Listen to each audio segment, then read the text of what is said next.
can't take you nowhere. It's the whole minute without you. Boy, I really do believe you. Customer flirting. Imagine you're ready to pawn that chain, right? How about using your charm to score a sweeter deal? Remember Ashley? She had a customer smitten with a better offer. You're the first person I met when I first come here to this pawn shop. Yesterday, I come up here and I got my chain out. Now I gotta pawn it again. How much you have it in pawn for before? Oh, I had it on 120. I was gonna pawn it for 200. Do you wanna take a look at it? Yeah. Just wait, my friend. What's the plan here? You and Ashley? Do you like BFFs? Now, from where this unconditional love stems, suspicion might be knocking at your door. I can't find her name in the system. You sure can keep a woman waiting. Well, here's the thing. I don't even see you in my system. So you lied to me? I do like you. No, you lied. I adore you. I appreciate would not that. lie to you. Whoa, that confession strategy is next level. But hey, reality is the ultimate plot twist, right? Plans in our heads versus the real-time remix don't always sync up. How much did you get on this? I get last time 120. Okay. I'll give you 130. Okay. All right, step on over. I think I've got a customer for life. It's good to see you. Nice to see you. 700 cockroaches. No shiny metal, no problem. Time for a quirky twist. Snag those cockroaches and hit the pawn spot down the alley. Who knew creepy crawlies could be the new currency? Hold the phone, folks. His eerie charm's catching on. They are Madagascar hissing cockroaches. Oh! Ew! Ew! Ew! Ew! Ew! Did you want to see one? No! Close it! Yeah, those gross goodies. He's got his sneaky secrets for that oddball offering. I was using them to feed my Savannah monitors. That is disgusting. How many do you have? If you pick one of these up, they're actually heavy because there's so many of them in there. I really do believe you.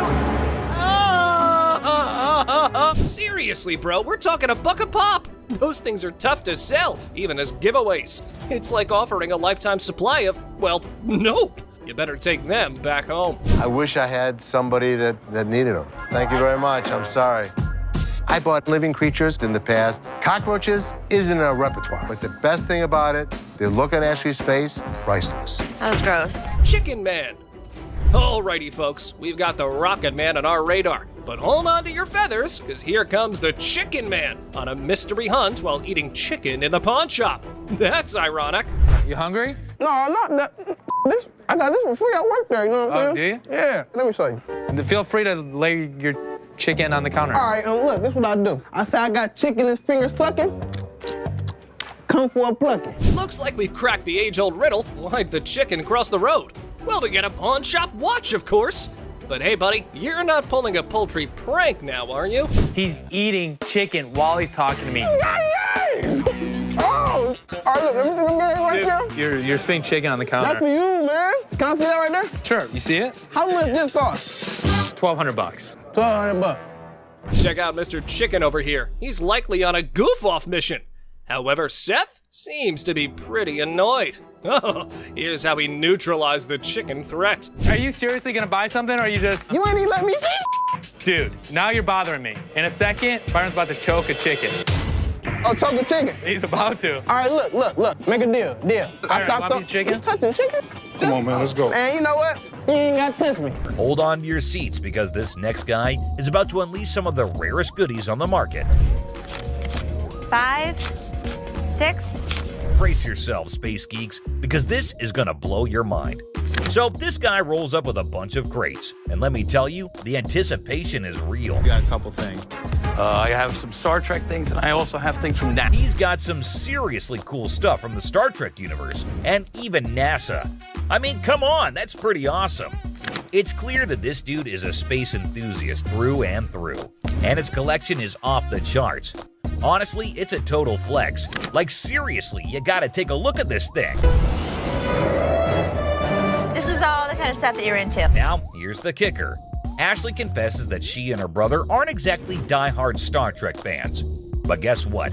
Every time they get anything Star Trek related in their shop, it flies off the shelves. I'm not a Trekkie girl. My brother's not a Trekkie guy. But when we get Star Trek stuff in here, it flies off. Talk about a lucky break, huh? This guy managed to gather all these valuable items from various Star Trek conventions across the country, thanks to his gig as a truck driver. Talk about dedication to the cause. But wait, it gets even better. He pulls out this kit from Paramount Studios, which is a seriously impressive piece in his collection. To give to radio station to run ads for the show. And it's an authentic set that was sent to a TV executive when Deep Space Nine first hit the screens. Now that's some next level stuff right there. You can't help but appreciate the sheer coolness of it all. Here's the catch though. All this awesomeness comes at a price, and Seth, our shop owner, is taken aback by the asking price. This was $1,000? Yes. Wow. $1,000? Yes. Why? Why is that so Because much it's money? custom built and it all lights up and works. The guy wants a whopping $1,200 for everything, unless ever the savvy negotiator tries to bring it down to $700. It seems like a stalemate, but fear not, because Ashley steps in with her clever thinking. After some intense back and forth, Ashley manages to strike a deal. 7,800. She works her magic and secures all these incredible items for just $800. Can you believe it? Talk about a happy ending. Everyone walks away satisfied. The customer gets a fair price, and our shop owners have some killer new additions to their inventory. Who knew that a truck driver with a passion for Star Trek could bring so much excitement to our little shop? It just goes to show you never know what surprises are waiting around the corner. I kid you not. This next guy just pulled up with a true gem. Checker taxi cab. I don't know about the original miles. Meter still. Can you even fathom it? It's none other than a 1982 checkered cab. Whoa, now that's what I call antique. Take a gander at this beauty. It's in remarkable condition. It's evident that the owner showered this car with lots of love and care. Kudos to him. Did you call for a cab? Did you call for a cab? Now, hold on to your hats because there's more to this story. Our daring duo, Les and Seth, decided to peek under the hood. Lo and behold, their jaws dropped. Look at that thing purr. Don't you lose money because you get there quicker? And it all goes... The engine looks splendid, almost brand new. How cool is that? But wait, there's a fascinating tidbit about this cab. Back in the day, they used to write the rates right on the taxi door itself. Talk about genius! This way, the rates were fixed, making it easier to attract customers. It's a shame we don't see this kind of thoughtful detail nowadays. The door. Did you see the rates on the door? Yeah, I did. The shut up one is one I like. And guess what? This car enthusiast doesn't just have one of these incredible cabs, but a whopping total of 4. 4, my friends! And out of all his prized possessions, he decided to part ways with one and sell it to this very pawn shop. As long as the price is right and it's in good condition, we can make a profit. Boy, oh boy, Les and Seth should count their lucky stars. Now brace yourselves for the asking price. This customer is seeking a jaw-dropping $10,000. Can you believe it? Les, being the inquisitive one, questions the reason behind such a hefty sum for what seems to be a mere antique car. Sensibly, Seth suggests that the customer take the car for a spin, just to ensure everything is running smoothly. Perhaps then they'll be able to negotiate a fair price. Good thinking, Seth.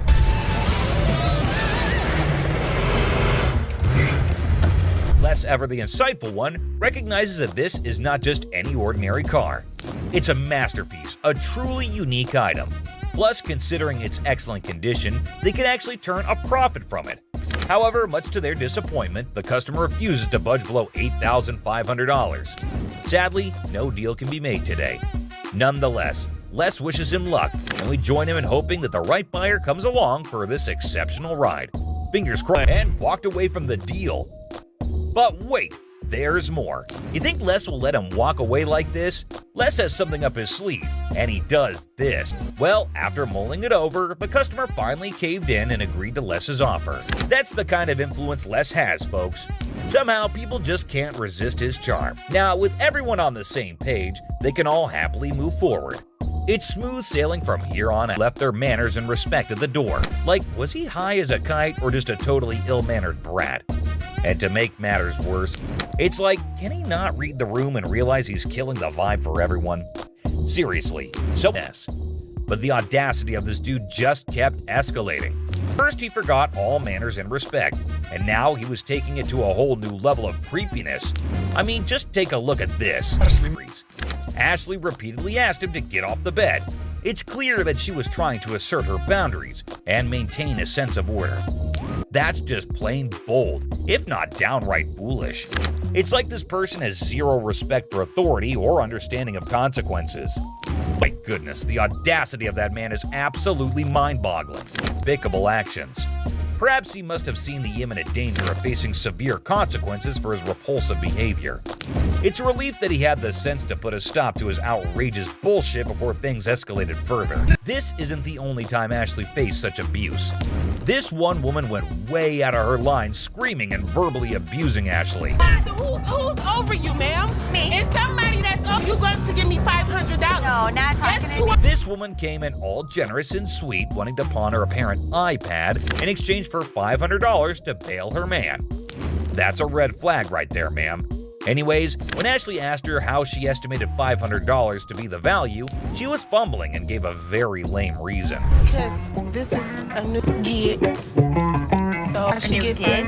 Yes. She clearly had no idea what it was. Don't worry, I won't leave you hanging wondering the same. It is an Asus transformer, not an iPad, and definitely not worth $500. And pawned items are sold at lower rates so that everyone has some profit. Ashley straight up returns it, but the customer gets pissed at this. She gets really loud and asks Ashley to get the manager. Funny, ma'am, she is the manager. She asked her to get someone above her because she needs that $500. To this, Ashley did the most savagely epic things of all times. She looked around with an air of confidence and said, "Me," asserting herself as the undeniable queen of the room. Oh boy, I bet that moment sent shockwaves through everyone's minds. It was a jaw-dropping, awe-inspiring move that showcased her unapologetic dominance. Talk about a mic drop moment. Ashley truly proved that she reigns supreme, leaving everyone in awe of her sheer badassery. So, I'm gonna ask you to leave. No, I'm not going down my word until you run me mine. Run me. First of all, her voice is bugging my ears so much. The rest of it is just her shouting how Ashley's a bitch, and kept cursing her while security shows her the way out. You don't know me. You don't know me. You do not know me. You threaten me? You're out. You're not. For the last time, good lord, someone please ask her to zip it. And I swear, my poor ears were begging for mercy. But you know what? Kudos to Ashley for taking charge and showing her the exit door. Pink coat. The woman swaggers into the pawn shop, yelling that the pink coat is hers. Guess who she encounters for the argument? That's right, it's Les. Well, what would you do if a man strolls into your shop with a massive bag? Obviously, you can't wait to find out what's in there.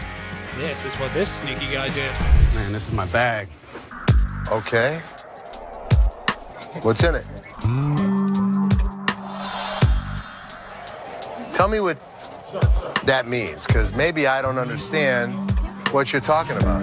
Looks like the man had a top secret mission with this bag. He didn't let anyone unzip it.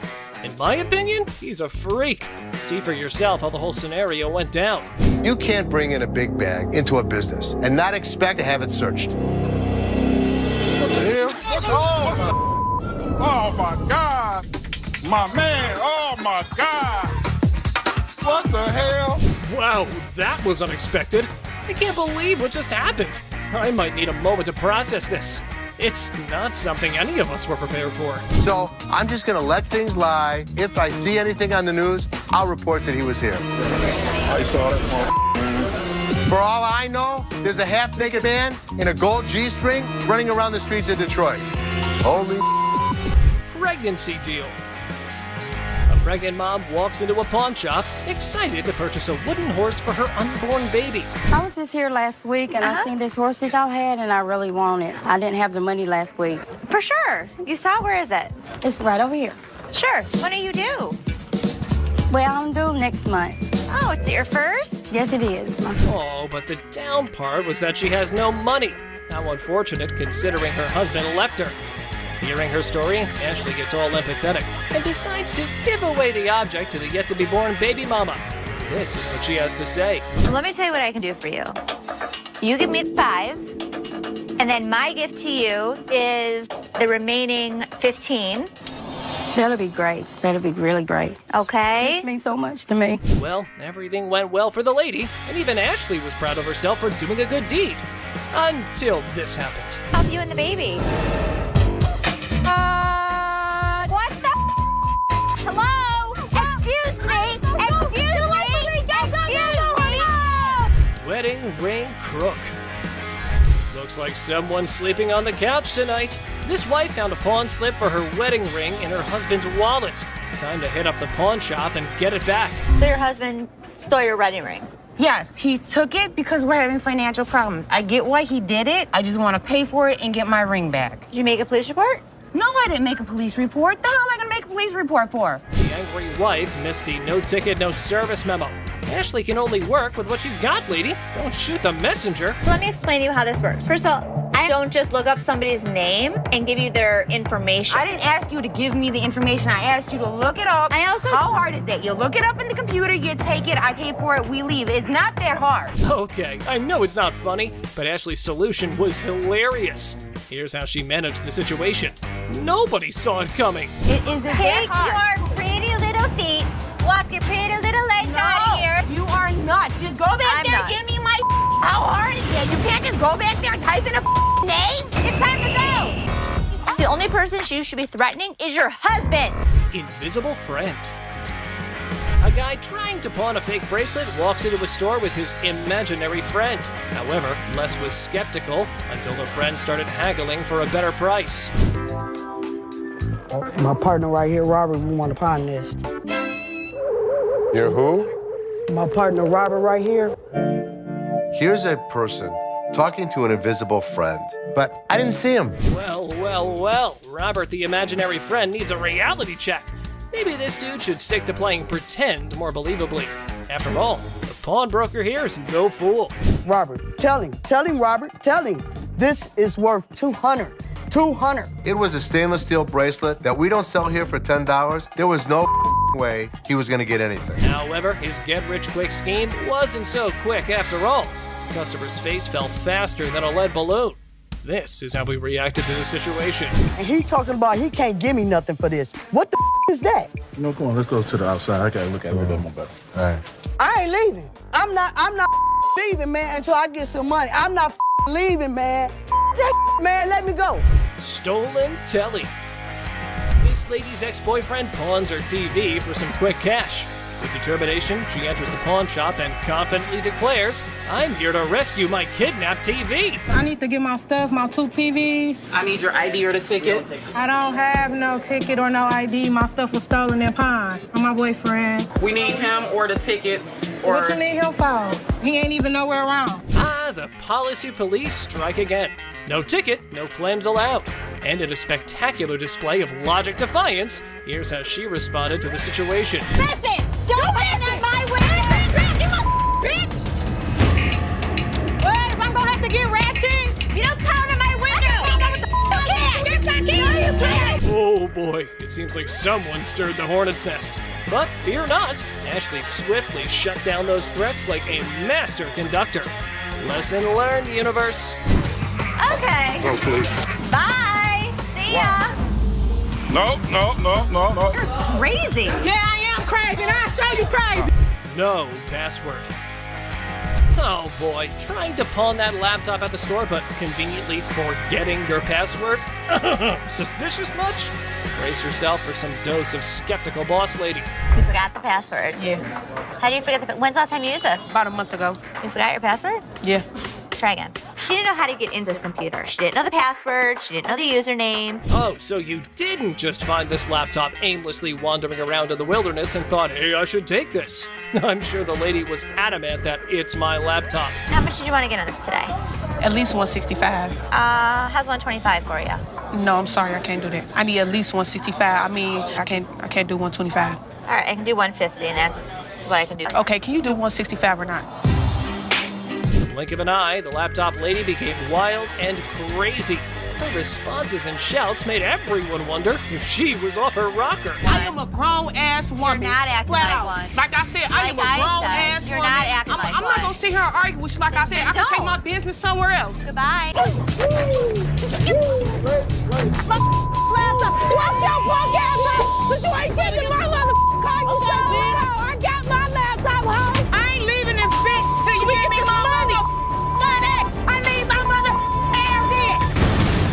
Time to go. No! Bone rattler. Okay, people, the granddaddy of speed in the house. Ready to snatch up a drag racing car from the pawn shop?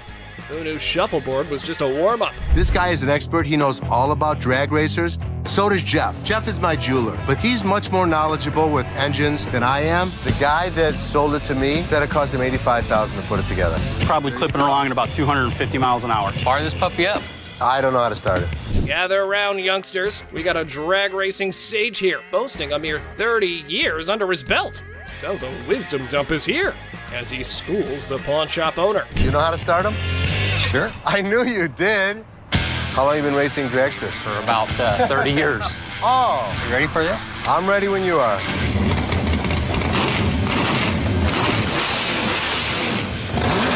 All right, Mr. Been There, Done That. Let's see if your drag racing tales can seal this deal or take a nosedive.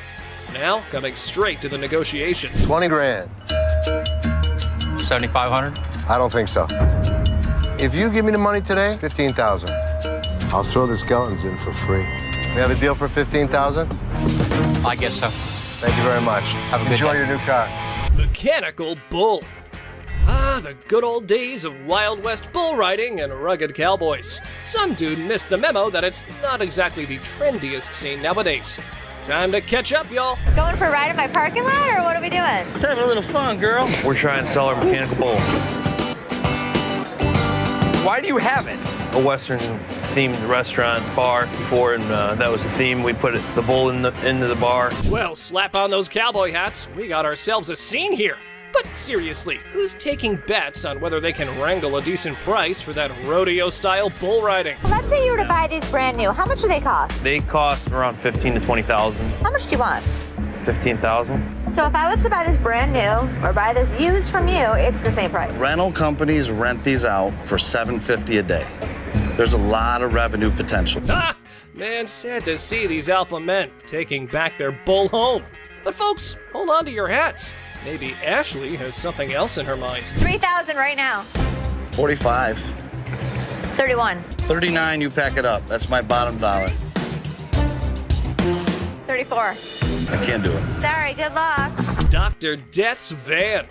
Step right up, viewers. You've heard of Dr. Death, but today's highlight is the van that spotlights as the ride for assisted suicides. Because nothing says vacation like a one-way ticket, right? This is a 1968 Volkswagen van owned by Dr. Death, Jack Kevorkian.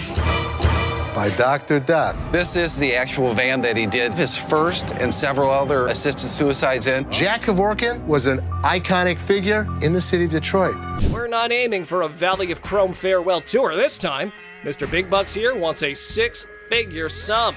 Brace yourselves, because Les has his few concerns all queued up. It is a piece of history. I like buying weird. You won't find another one. The problem is, it doesn't make sense to spend six figures on something like this for me. Well, you either love it or hate it. But I love it. This is definitely a piece of Detroit. A van oozing that delightful combo of creepiness and death vibes. So legit. However, why not throw in another expert opinion? Let's see how that went. So 10,000 ain't gonna buy it. No, I'm in the six-figure range. 20 grand? No. 25 grand. 30 grand. 50 grand? 30. One time. 50. 30 cash right now. Bizarre bikini. Check out this granny of the century who strolls into the pawn shop with an elderly figure that has a lot to do with, I don't know. You have a look and maybe you decide. Which is the doll? I heard that. I'm undressing her. What can I say? A really nasty looking woman, but a very cool item. Yep, that's about accurate. You just saw a long-legged granny in a bikini. All the efforts are done in the name of art. However, our granny here invested in this model. How much did you want for this thing? I'd like to get $500 for it. This thing is art. It's a very cool item, but not for that price. She's really cute. I mean, she's really fun to look at, but it's not going to be even close to 500 bucks. Never mind, that was gonna be a deal breaker. Unless Les had some more quotes to add to the art piece, this stirs things up for the selling mix. Here this woman was playing my game, and I was losing. 200. 190. I'll take it. Will he stop? Okay, schlep it home. You know, I heard my dad saying it wasn't worth the extra $10. Bull. She wants 200.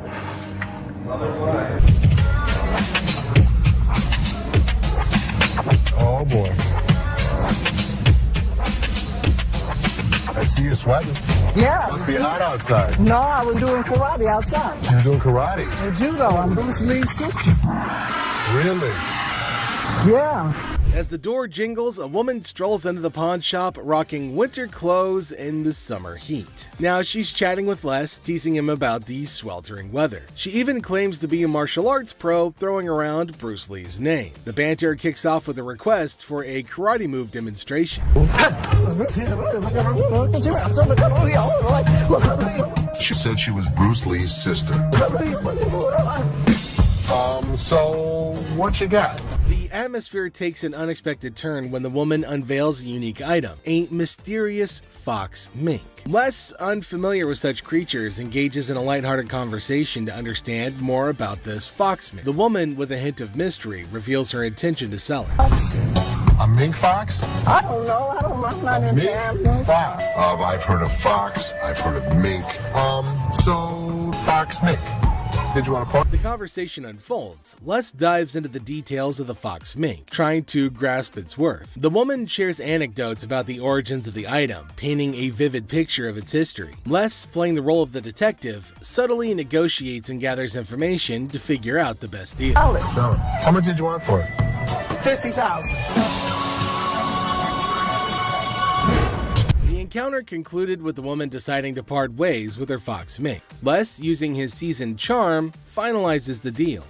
The quirky tale of the winter-dressed woman and her unique pawned item adds an unexpected twist to the usual pawn shop routine, leaving both parties with a memorable experience. Woman comes in to sell me a high-end bottle of liquor. Ma'am, I'm Is that what you're saying? You have no respect. When you want to take a person when they die, fit the liquor inside the bottle. and anytime you're going to belittle a person. Ma'am, I didn't belittle you. As the door chimes, the woman confidently walks in, clutching an empty liquor bottle. She aims for a bold move, attempting to pawn the bottle for a cool $100. Les, with his discerning eye, swiftly rejects the proposal, explaining that a filled bottle would fetch a better price. The woman, not thrilled with the response, raises her voice, demanding respect and expressing her discontent. I'll give you $100. It's not worth more than $100. Especially when you say I wouldn't give you $100. Don't you ever walk up to my Baby, dad. Hey, baby, don't point your finger. Life after this, Ma'am. don't you dare ever Ma'am, come in you here are again. in my face. I don't care. You're in my dad's store, and don't you ever think about coming in here You know again. what? Turn your ass around, badass out the door now. Nowhere Ashley steps up like a superhero. Now, she doesn't just cool things down, she straight up shuts the woman down. With confidence, Ashley tells her to leave and never come back. Suddenly, the chaos turns into quiet thanks to Ashley's quick and firm action. Son of a bitch. Where the hell is he? Rich! He's on the floor.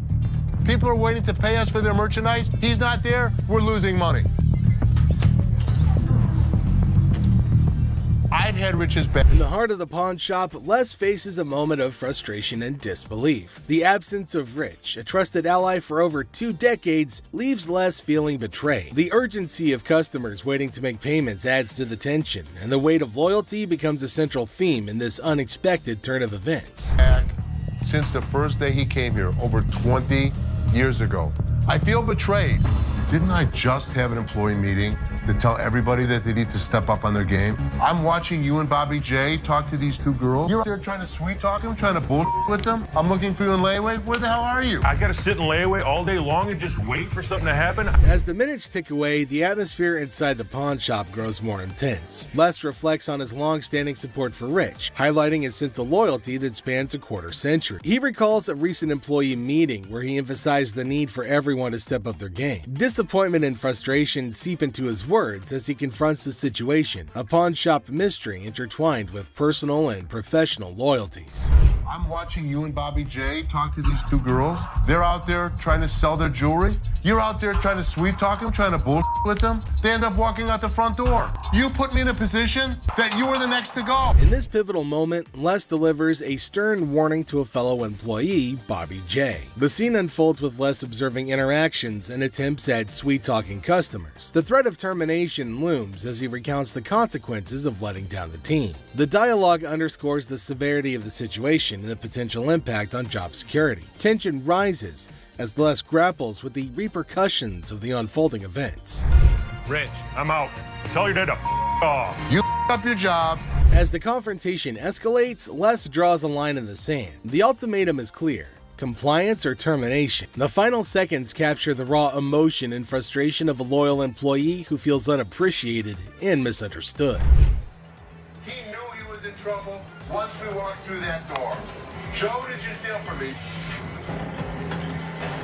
Tell me the truth.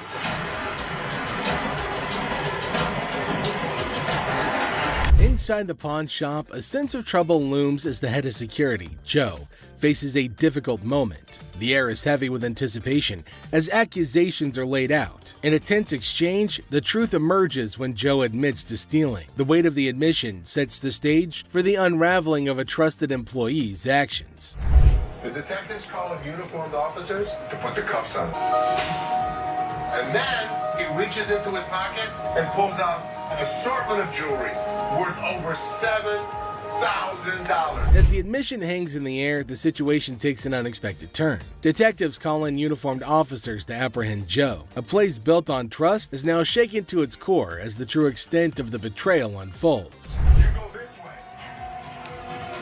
This is my loyal employee, my head of security, guy that I trust. The arrest unfolds and reality sinks in for the pawn shop owner. The disbelief is evident as a devoted employee, the head of security for the previous 3 years, is carried away in handcuffs. The emotional weight of the betrayal is clear in the owner's voice, which expresses the anguish of putting trust in someone who later proved dishonest. I think he was working with someone else. If he was, it could be anyone.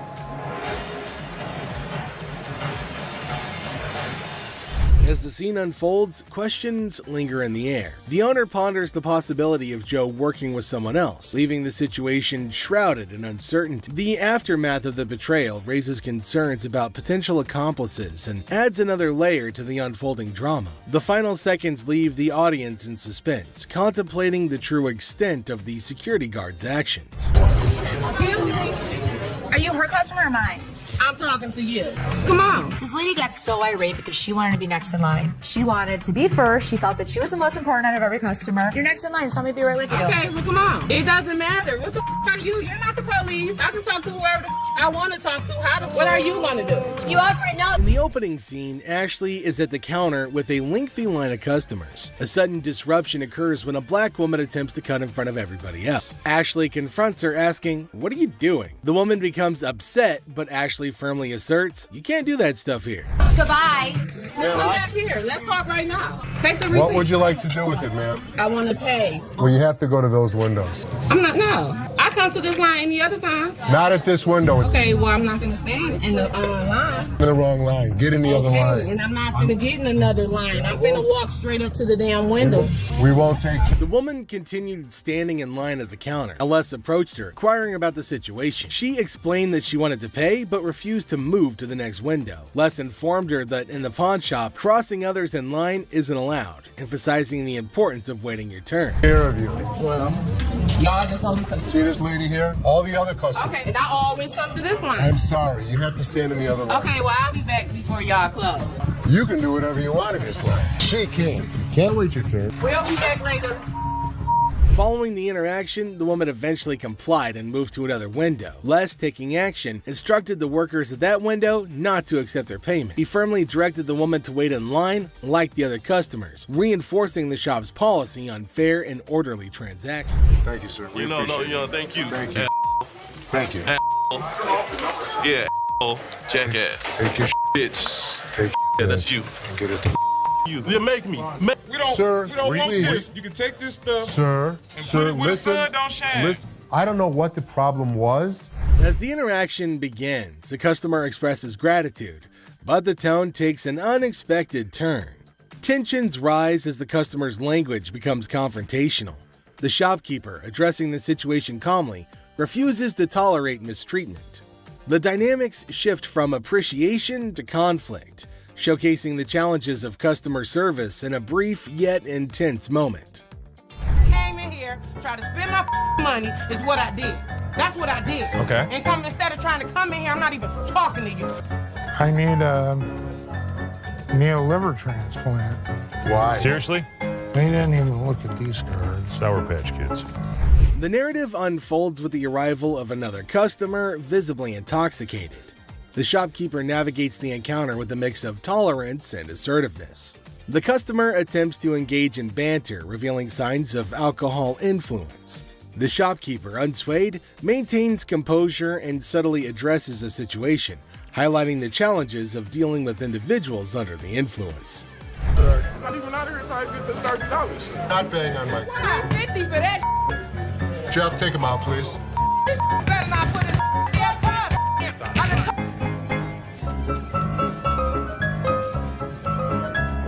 How would you? Man, what the? I can't get one. In this segment, a discussion ensues about cards and a potential liver transplant. The shopkeeper encounters a situation where the customer's intentions are unclear. Misunderstandings arise, and the shopkeeper skillfully navigates the conversation. The dialogue touches on humorous elements while portraying the complexity of communication in a retail setting. I might not make it in this What, is it, ma'am? Is it? I don't know. You tell me. Man, come on, you the dude with the ponytail? The wife's racking my nuts on the telephone constantly. Got 2 earrings in your ear. Does it matter? Just take it off, put it with mine a little bit, let it get a little bit more weight to it, and go ahead and give me my money. Does that make sense? Right this way. You can't come back. Damn this! Go out my way and have one of y'all touch me! I'll break this. I'm more than happy to go to the ends of the earth for you. When you come in like an ass, you be walked out like an ass. The scene takes a surprising turn as the atmosphere shifts. The shopkeeper reassures the customers that, despite challenges, the store is dedicated to going the extra mile for them. The encounter, starting with tension, concludes with an assurance of excellent service. This final part encapsulates the roller coaster of emotions within a brief time frame, showcasing the highs and lows of customer interactions. You need some help today? Man, how you doing, brother? What's the deal on this TV here? This TV right here is $400. $400? Yeah. I was in here 2 weeks ago, sold you this mother for $90. Now you're gonna ask me $400 for it, man? In the electronics section of the store, a customer named Robert engages in a conversation about a TV with the store employee. The casual tone sets the stage for what seems like a routine interaction. The customer questions the TV's price, sparking a humorous recount of a previous encounter where he claims to have purchased the same TV for a lower price. Are you kidding me? So you're making a $310 profit off me? Bull, man. Can I help you? Who are you, man? I come in here 2 weeks ago, just like I told this. Gentlemen. Do something with your hair, man. And then y'all gonna sell it for $400? You gonna make that much profit off me? As the dialogue unfolds, the customer expresses dissatisfaction with the marked up price, claiming the store will profit significantly from his purchase. A manager steps in, attempting to resolve the situation. Tensions rise as the customer questions the legitimacy of the price hike and demands a resolution, emphasizing the financial disparity between his purchase and the intended selling price. Brother, where's your receipt? Can you not understand English, my brother? No, I can't, my brother. I don't believe that he wants a TV for nothing. I'll just take the TV, man. Right out this door right here, and I'll be gone. I would like to see a trust out here so fast. Trust out by who? Who are you? Les asserts his role, introducing himself and trying to understand the customer's concerns. The customer, however, remains skeptical, challenging the legitimacy of the store's actions. The language barrier becomes a point of contention as the customer questions whether the manager understands English. The atmosphere becomes charged with frustration and confusion. Green Mile. You're talking luck, and they're not going to be happy. I ain't going out the door, man. Y'all ain't going to put me on the door, man. I ain't going to know. The customer threatens to take the TV and leave without making a purchase. The manager issues a stern warning, asserting that any attempt to take the TV without completing the transaction will result in immediate removal from the store. The confrontation takes an assertive turn, with both parties standing their ground. Once I get this TV, man, get above me. Man, get off me. Man, get off me. My damn shoe, player. Y'all got my shoe. You got my money. It's Jordan. This guy was acting like a total baby. He wanted attention and he got it. Despite the warnings, the customer decides to leave the store, expressing discontent with the entire experience. He accuses the store of mistreatment and vows never to return.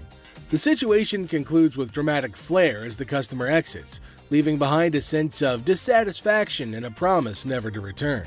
Just another day at the pawn shop, y'all. The vibes fluctuate from a static to major bummer. It's like a reality show unfolding right in front of us. Just the familiar faces which come and go, spilling their stories. The pawn shop, where dreams collide with real life, it's a roller coaster of emotions, my peeps. What's up, folks? Welcome back to another episode of Pawn Stars. Today, we've got a hilarious tale for you, straight from the famous pawn shop in town. So, grab your popcorn and let's dive right in. It all started when this old man walked into the Pawn Stars shop, carrying a semi-Mosley guitar, along with all the proper documentation. Little did he know what he was about to get himself into. And who do we have on the other side of the counter? None other than Rick Harrison himself, the proud owner of this legendary establishment. Let's see how this unfolds. Cool. I know a little bit about him. I know that he started off repairing guitars and then actually started making guitars. Rick wasted no time, man. He was all like, yo, spill the beans about that famous guitar. And the old man, who seemed to know everything about this valuable guitar, started sharing all the juicy deets. He had some seriously high expectations for the guitar, thinking it would rake in a crazy amount of cash. But hold up, let's not get ahead of ourselves just yet. Rick ain't one to take risks when it comes to buying stuff, you know. So he decides to bring in an expert to make sure he ain't getting played. Smart move, Rick. It's always a good idea to get a second opinion, especially when there's big money involved. And bam, here comes the expert himself, a dude who knows guitars like nobody's business. He's about to drop some serious knowledge on this situation. The expert took a look at the hype about semi-Mosley guitar, which the old man thinks it's worth a fortune. Now, this is where things start to get interesting. Keep an eye out for those moments when the old man's high hopes are about to go down the drain. After a thorough examination, the expert was ready to deliver his verdict. It would probably be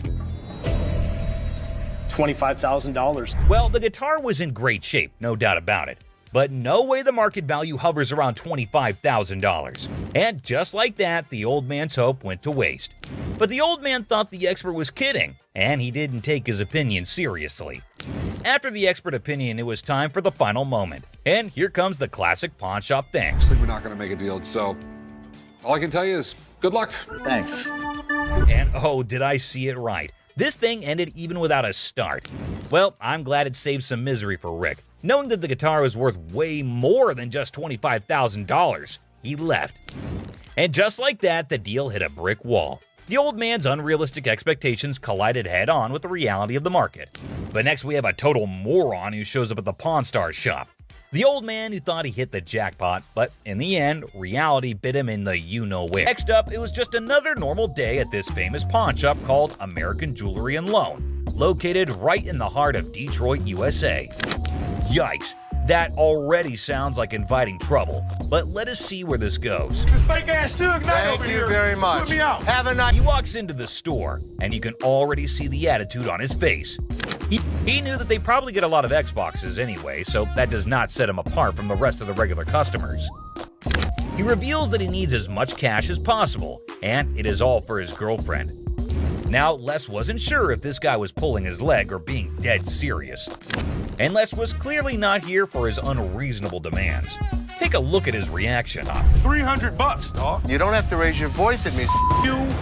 The customer then starts cussing at not only Leslie, but which was $80, which is way far from a whopper of $300. He even put his finger on Leslie's face, and that is when he knew it was time for this guy to leave. And he did not make it easy or good. Well, at least they wished him a good day. Moving on to the next. You talking to?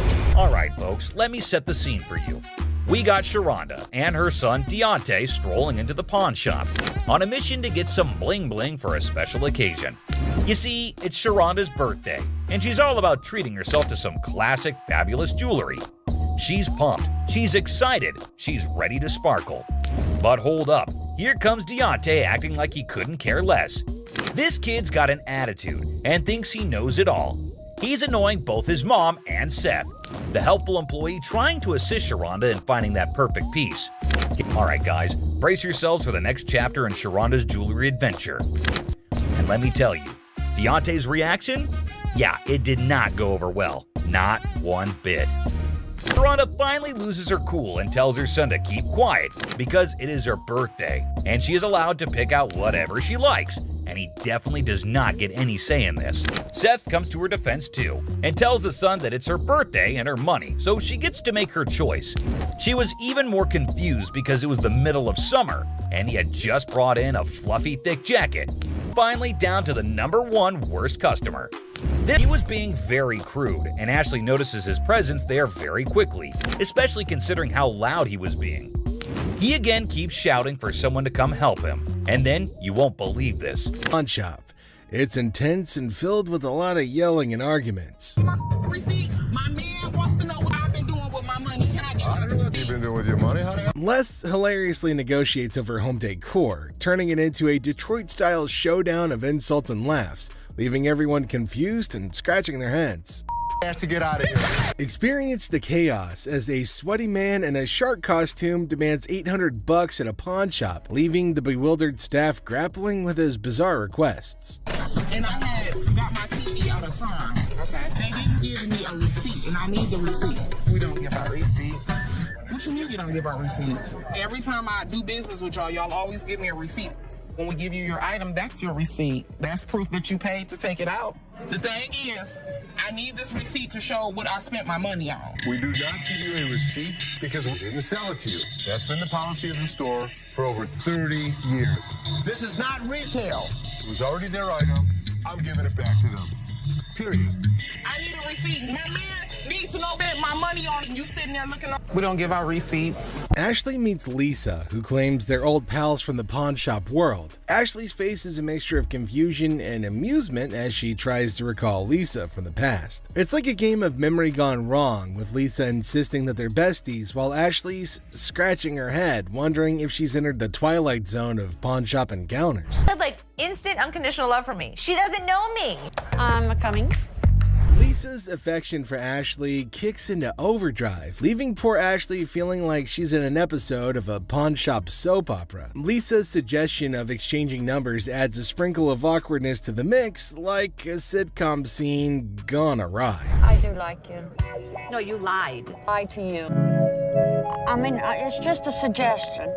Ashley gives into the madness, agreeing to pawn Lisa's chain with a smile plastered on her face. It's the kind of absurdity you can only find in a pawn shop where deals are made amidst deliberations of unconditional love and compliments about dental hygiene. And the scene. So, how much did you get on this? I get last time 120. Okay. A bizarre encounter unfolds as a man dressed in a sweaty shark costume barges into the pawn shop demanding $800 for the costume. Identifying himself as Les, the man claims to be a professional mascot by day and a dancer by night, specializing in hyping up crowds for shark fights. His erratic behavior and peculiar demands leaves the staff bewildered and grossed out, especially when he tries to persuade them to try on the costume despite its unpleasant odor. I need my money. What? Hi, I'm Les. How are you? I've been better. It's about 100 What's your degrees. name? Greg. Hey, nice to meet you. This is Ashley. Hi. You've been dressing up like a shark. Is it what you do for a living? Yeah, I'm a professional mascot during the daytime. At night, I'm a dancer. Shark fights. Shark fight. I've never even heard of what this guy was talking about. This thing, it just brings out the $800. That's all I want. This guy is so bizarre. So Try it on. Real quick. Try it on. smells. It does. How do you know it smells if it's I not can on you? smell it. It does smell. Oh, boy. Les persists in his demands, insisting that the costume is unique and irreplaceable, despite comparisons to generic Halloween costumes. To demonstrate its allure, he persuades an employee named Rick to try it on, claiming that it'll make him feel empowered. But then something strange happens. Another worker interrupts, reminding Les of an earlier deal and pushing him to speak with his father. The customer becomes more hostile and threatens the crew with horrific imagery as tensions rise. No, you can't get this in a Halloween. Does this look like a Halloween costume? There's only one of these in the whole world. $800. Hold on, you're missing something, dude. This is good. You're missing the speedo. Oh my God. When a customer's actions become intolerable, a tumultuous altercation ensues, setting off a dramatic sequence of events. The crew doesn't know what to do with the sweating half-naked man because nobody really wants to touch him. The staff ultimately gets Les to leave after a lot of berating and threatening, but not before one last round of obscenities and threats. Ultimately, the customer storms off, leaving behind his costume as a bizarre reminder of the chaotic encounter. Nobody knows what to do because nobody really wants to touch this sweaty, scrawny lunatic. Wait here, I'll talk to you in here. Come here. Thank you. Come here. Don't Left fist hospital, right fist cemetery. Which one you want? pick it. You pick. You pick I it, beat mother. up your side. Pick it, mother. Do it. Hey. The sassy black woman strolls into the pawn shop, her demeanor already hinting at frustration. She approaches Ashley, the pawnbroker, with an air of annoyance evident in her voice as she recounts her misfortune of having her car vandalized. Pawned my necklace, kinda pissed off, you know, some little hating ass bust out my windows of my car, she vents. Now she's here to cash in on her necklace, a purchase she once valued at $400, now looking to squeeze out $200. But Ashley's response isn't what she expected. Instead of a quick agreement, Ashley questions her authenticity of the necklace's diamonds, setting the stage for tension to escalate. My necklace, kind of pissed off, you know. Some little hater ass bust out my windows in my car. That's why I'm trying to pawn this necklace. I paid $400 for it. I'm looking to get two. What you think? Why you say that? I just said, So when you bought this, what were you told that it was? Diamonds. They're not. Them real diamonds, boo. I just told you how to piss up. And you telling me that you ain't gonna give me $200? The customer's irritation boils over as Ashley challenges the necklace's legitimacy. First of all, you're coming in here with an attitude, Ashley asserts, further provoking the already incensed customer. The situation teeters on the edge as the customer warns of repercussions from her youngins in the neighborhood. But just as tempers flare, the security guard intervenes, attempting to defuse the escalating confrontation. However, the customer's retort, claiming the diamonds are breathing, only adds fuel to the fire, exacerbating the friction between her and Ashley. Okay, first of all, you're coming in here with an attitude. I don't get. Well, I'm not interested in this. If you keep playing with me, I won't get real mad. This is a recession. Hey, I need the mother money, all right? Is you gonna give me the money or not? I got some young that come in the hood, tear it up. What are you gonna do? Is that the security guard? Let me explain to you something. This is fake.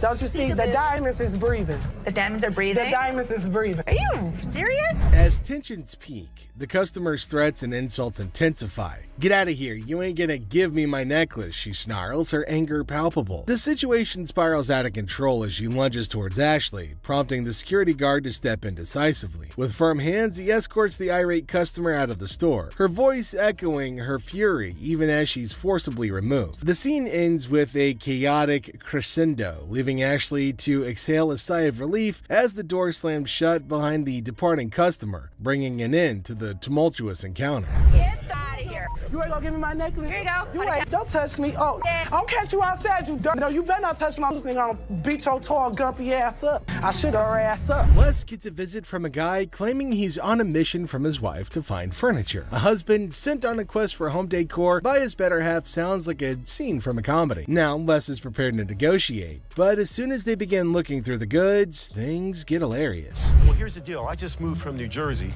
My wife and I. We just bought a house, and she sent me here. She said, see what you can pick up. Perfect. Let's find something. You gonna clean all that up before I buy it? That's why it's so inexpensive, right? Really? Yeah. I gotta tell you, man. We have used furniture that's used. That's why it's $397.77. Really? Well, I only got $200. The customer isn't overly impressed with the couch's condition. Although he has a budget, he's unwilling to spend money on something that appears to have been through a muddy wrestler's match. The banter gets funnier as the customer tries to negotiate while Les defends the integrity of his used furniture. All right, man, let me try, man. I'll tell you what, my shoes are cleaner than this couch. Then don't buy it. Make me a deal. I got cash in my pocket, man. Wow, Come on, man. $200. Come on. The customer's insults towards Les and his family turn things from funny to completely ridiculous. It resembles a farce gone wrong, with insults flying more quickly than a tennis match. Les, ever the professional, maintains his position, but the level of absurdity is escalated by the customer's attitude. This is not the way we operate in New Jersey. What kind of operation you guys going on, man? I bet you're not here far. This was actually my couch. We had a reupholstered and I gave it to Ashley. Is that right? Yeah. Is that your daughter? That's my daughter. She must be nasty, too. What did you just say? Don't make my... Come on, man. This is how we do it in the deep. The customer's rudeness hits a peak, and Les puts his foot down, Detroit style. It's a showdown worthy of a Wild West movie, complete with threats and a swift exit. The customer's departure leaves everyone scratching their heads, wondering what had just happened in the wild world of pawn shop negotiations. I got $200. Yes, sir. I'll go someplace else. That's the dirty D right there, baby. Where'd he go? I think he went back to New Jersey, sir. In this wild pawn shop showdown, a woman marches in ring in hand like she's about to solve the mysteries of the universe. While she's trying to pay her past due rent, her diamond ring steals the show. Like a souffle in the microwave, the tension increases with every second that goes by. A heated discussion regarding the truthfulness of the ring is started when the pawnbroker examines it with some suspicion. The woman demands $200 like she's negotiating world peace, but the pawnbroker's offer of $80 sends her into orbit faster than a rocket with a grudge. And the air crackles with sass and disbelief, leaving everybody wondering if this ring is ever going to find its way home. Yes, ma'am. I was coming to pawn my ring because I have to pay my rent. It was due a couple weeks ago. Oh, okay.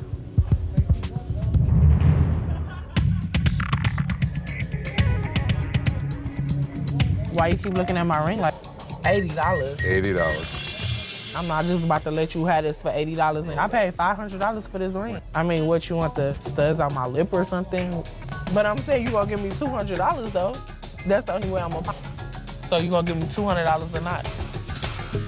The woman drops a bombshell just when you think the drama's reached its climax. She hasn't given up her ring for pennies. She challenges the pawnbroker to either pay her $200 demand or face the repercussions. It's similar to seeing a high-stakes poker match, but with more bills that are past due and, lip studs. The standoff reaches its zenith in tension greater than that of a family-sized lasagna, and everybody's left wondering who's gonna blink first.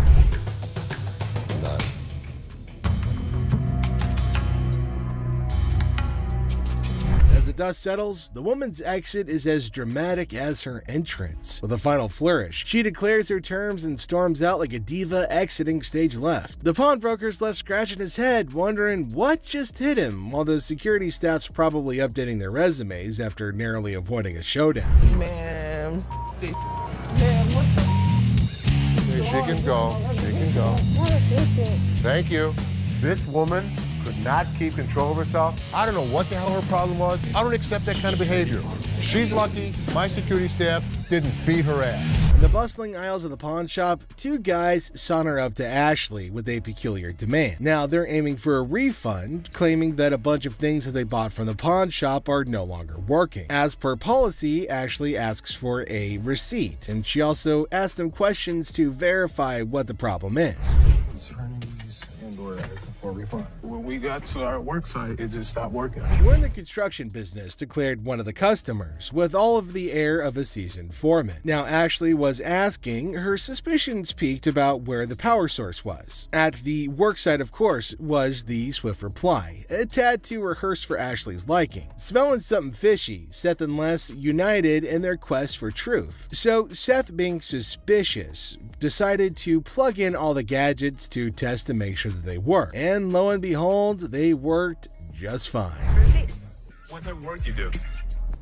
We doing construction. Where's the battery? The battery is at the work site. We on the clock. No, I'm gonna plug this in. Oh, that works.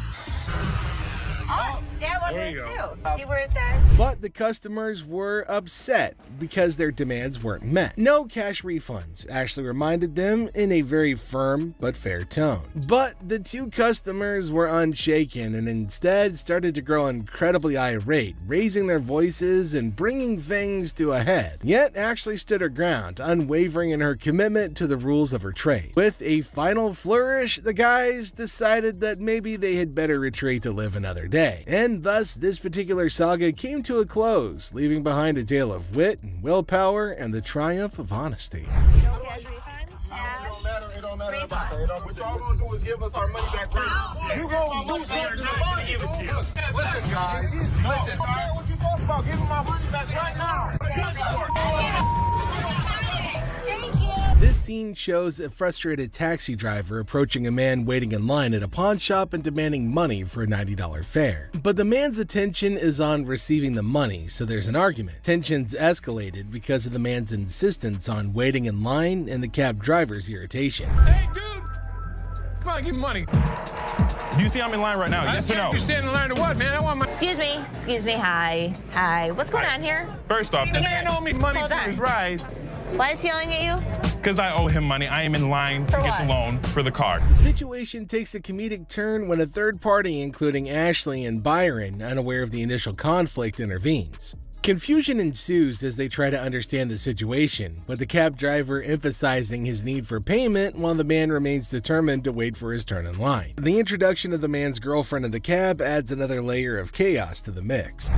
Yes. Okay, supposedly the cab driver dropped this guy off here because he wanted to get money for his jewelry to pay the cab driver. Give me $45. I have to pawn this. Just wait. You can wait. No, I ain't waiting no more. I'm gonna get this woman and get her the hell out of the car and I'm gone. What woman? You have a woman in the car? Yes, I do. That's my girlfriend. He's asking you to wait 5 minutes? No, I'm out of here. Okay, then you can go. I'm gone. Okay, go. The cab driver chooses to take matters into his own hands as tensions escalate and violently extracts the man's girlfriend from the car. The man objects, and things quickly get out of hand, with the cab driver and the man at odds about taking the woman out. The taxi driver is demanding that the woman get out of his car, which makes the whole situation even more ridiculous. All right, come on, get out of my car. No. Come on, get out. Get out now. The next thing I know, the cab driver is pulling this girl out of the cab. Hey, get your hands off. Get your hands. Hey, get out now. Hey, get your hands off. Get your hands off first. Don't touch her. Don't touch her. Don't touch her. Get out of my car. Don't touch her. The conflict reaches its peak when the man's frustration boils over, and he threatens to drop the cab driver like it used rubber. Eventually, cooler heads prevail, and the man offers a solution. The cab driver can recover his fare and avoid more conflict by having another cab call. There's never a dull day at the pawn shop, to be sure.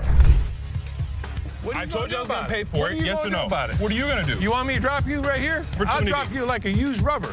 Get in your car and go. Get in your car. You know what? I have the best idea.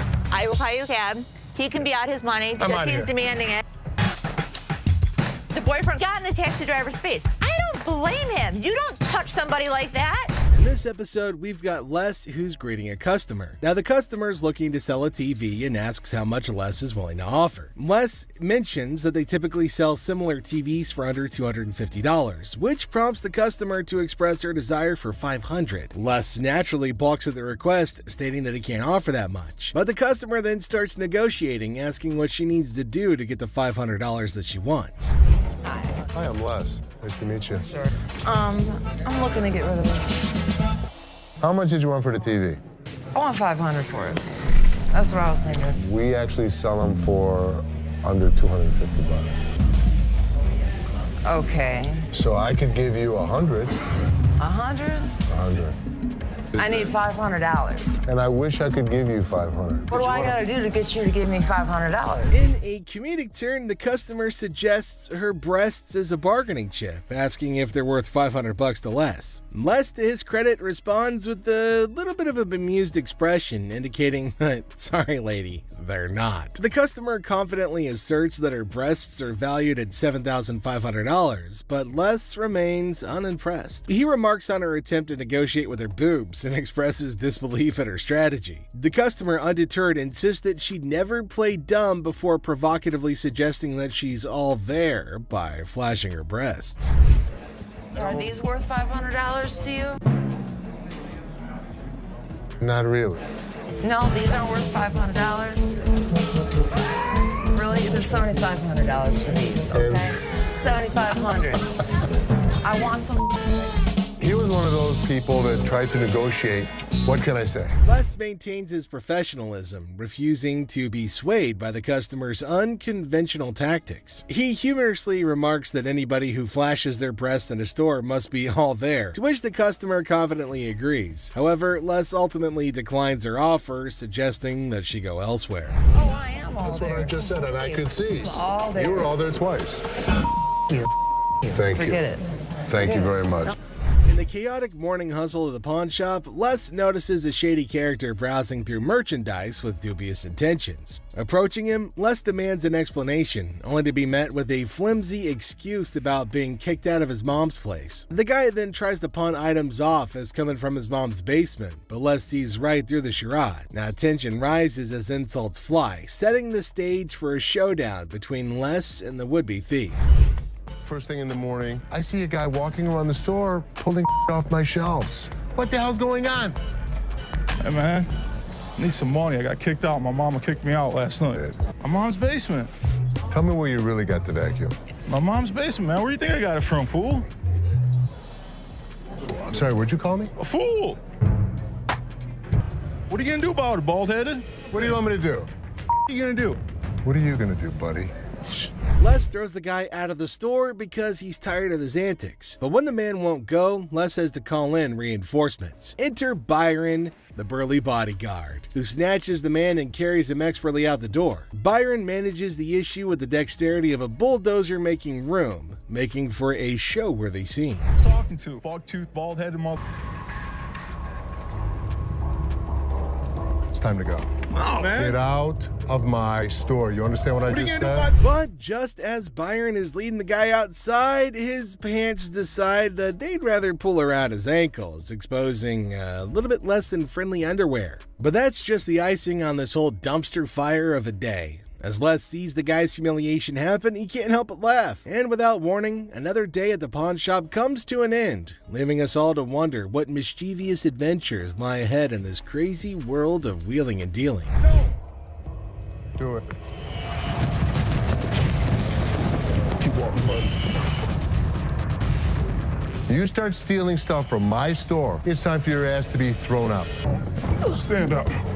And what an ass that... The scene starts with Ashley getting a bit annoyed, telling the customer not to test her patience. Now she's in a hurry and warns him to speed things up. Then the customer tries to copy Ashley by snapping their fingers, but Ashley quickly shuts it down. She acknowledges the imitation, but firmly puts them in their place with a clever comeback. Even though they're joking around, Ashley still shows that she's in charge, and she's not going to be disrespected. Don't get me. I'm gonna get very, very angry right now. And if you can like hurry up, then that's better. I can. Hurry it up. Okay, you ain't gotta snap the fingers, sweetheart. I was just imitating you. Okay, but you ain't gotta go that far. You behind here. Oh. Okay. I don't really have all day for this. You want 20? I want 40. Things escalate when Ashley catches the customer imitating her again. This time, she's not as amused. With a mix of annoyance and humor, Ashley tells her to knock it off. She's not playing around anymore. Finally, she wraps things up with a funny twist, saying goodbye with a playful fake travels instead of the usual safe travels. It's a perfect ending, showing Ashley's authority and humor all in one. Are you imitating me?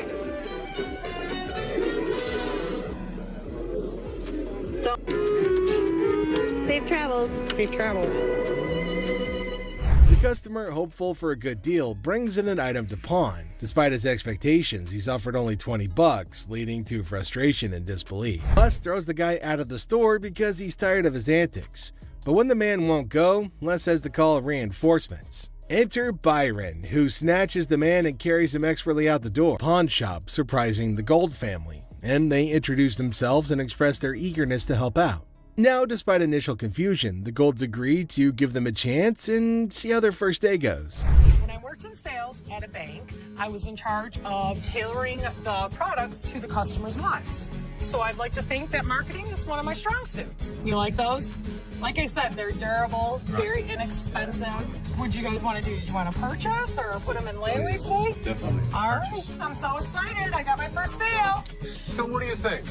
I love it, but I'm not really sure how comfortable Ashley is about me coming in. You know, I'm really not worried about Ashley. Did you know about this? Good luck, Ash. Have fun, co-manager. The new manager showcases their sales skills, confident in their ability to tailor products to customers' needs. Despite their apparent enthusiasm, several family members question the comfort level and suitability for the position. We open 9 to 12. You'll never get what you paid for. You're probably right. Yeah, why don't I just move away? What is he doing? He's teaching her the business. Teaching her to take over? They're not going to get more than $1,500 anywhere else. I can guarantee that. Great. Wow. The new manager and this customer are currently negotiating prices over a deal. And while the new manager insists that the deal's a good one, tensions start to rise as the customer questions the offer. Meanwhile, the Golds observe the situation with uncertainty. So Ashley's caught in the middle of a classic family feud at the pawn shop. Dad's all like, "Close the door, Ashley, we need to talk." But it's not a cozy little chat. It's more of a what the heck's going on kind of situation. Turns out there's drama about TVs and Rich, and Ashley's like, "I used to run this joint, dude." Cue the fireworks. Always pinpointing on the bad stuff. Can you stop talking over me? You don't appreciate me. You don't appreciate anything I do here. I don't understand. We're family. You treat me like I'm a piece of What the do you ever point out the good stuff I do here? I don't understand. We're family. You treat me like I'm a piece of You inside. I don't even know what to do anymore. I'm taking the store side. Ashley is laying it all out. Now she's feeling underappreciated, like she's stuck in some kind of twisted family drama sitcom. She gets irritated and eventually walks out of the room. Then I quit. I'm done. You're not done. What? You're not done.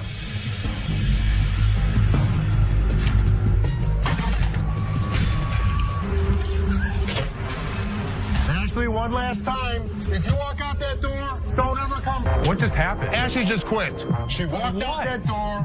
She's not happy with the way we treat her. I cannot deal with it. I'm out. I don't care what he says to bring me back. I'm done. When you allow your emotions to run a business, it's the worst thing she could ever do. You're gonna lose. But if you thought that was it, there's another surprise twist as Ashley drops a bombshell openly declaring that she quits and that she's done, and then she pieces out, leaving everybody in shock. But Les is stuck scratching his head, wondering what the heck just happened. But Ashley has made up her mind. Emotions run wild and business gets a kick in the gut. Classic pawn shop drama. Get ready to chuckle as we witness an overenthusiastic customer diving headfirst into negotiations with Ashley over a watch. With all the finesse of a bull in a china shop, he throws out a laughable offer of just $75. Ashley, ever the comedic genius, bats it away with a playful smirk. But hold on to your hats, folks, because our customer isn't done yet. He dramatically ups the ante to a jaw-dropping $599 despite the watch being worth nowhere near that amount.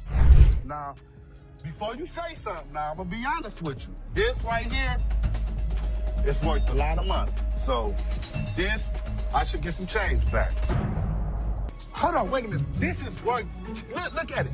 2 and add 3 more zeros with it. 2,000, they me out, and guess what? You gotta give me some change. Our intrepid negotiator isn't about to back down. With the confidence of a superhero, he insists that this watch is worth its weight in gold. Quite literally. He even flaunts a fat stack of cash, convinced that he's about to seal the deal. But Ashley, bless her heart, isn't buying it. She keeps a straight face as our customer sails further into the sea of absurdity, refusing to cave to his outlandish demands. Okay, and it's worth $2,000. It's rare to find a $2 bill that got red in it. Now tell me they ain't worth $2,000. I'm about to go deaf right now. Well, no more than that around your neck. You understand me?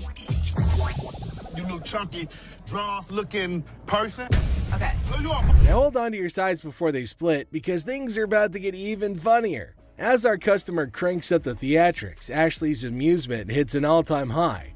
With a twinkle in her eye, she gently reminds him that the watch isn't exactly a crown jewel. But our negotiator, bless his delusional heart, won't take no for an answer. Ashley keeps her cool, relishing every moment of this side-splitting showdown.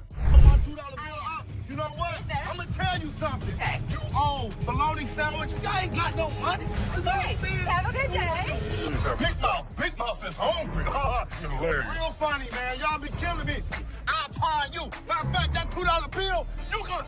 And now the moment we've all been waiting for, the finale. Our customer's frustration approaches a boiling point, but Ashley, ever the queen of comedy, doesn't miss a beat. She continues to milk the situation for all it's worth, leaving our customer red-faced and defeated.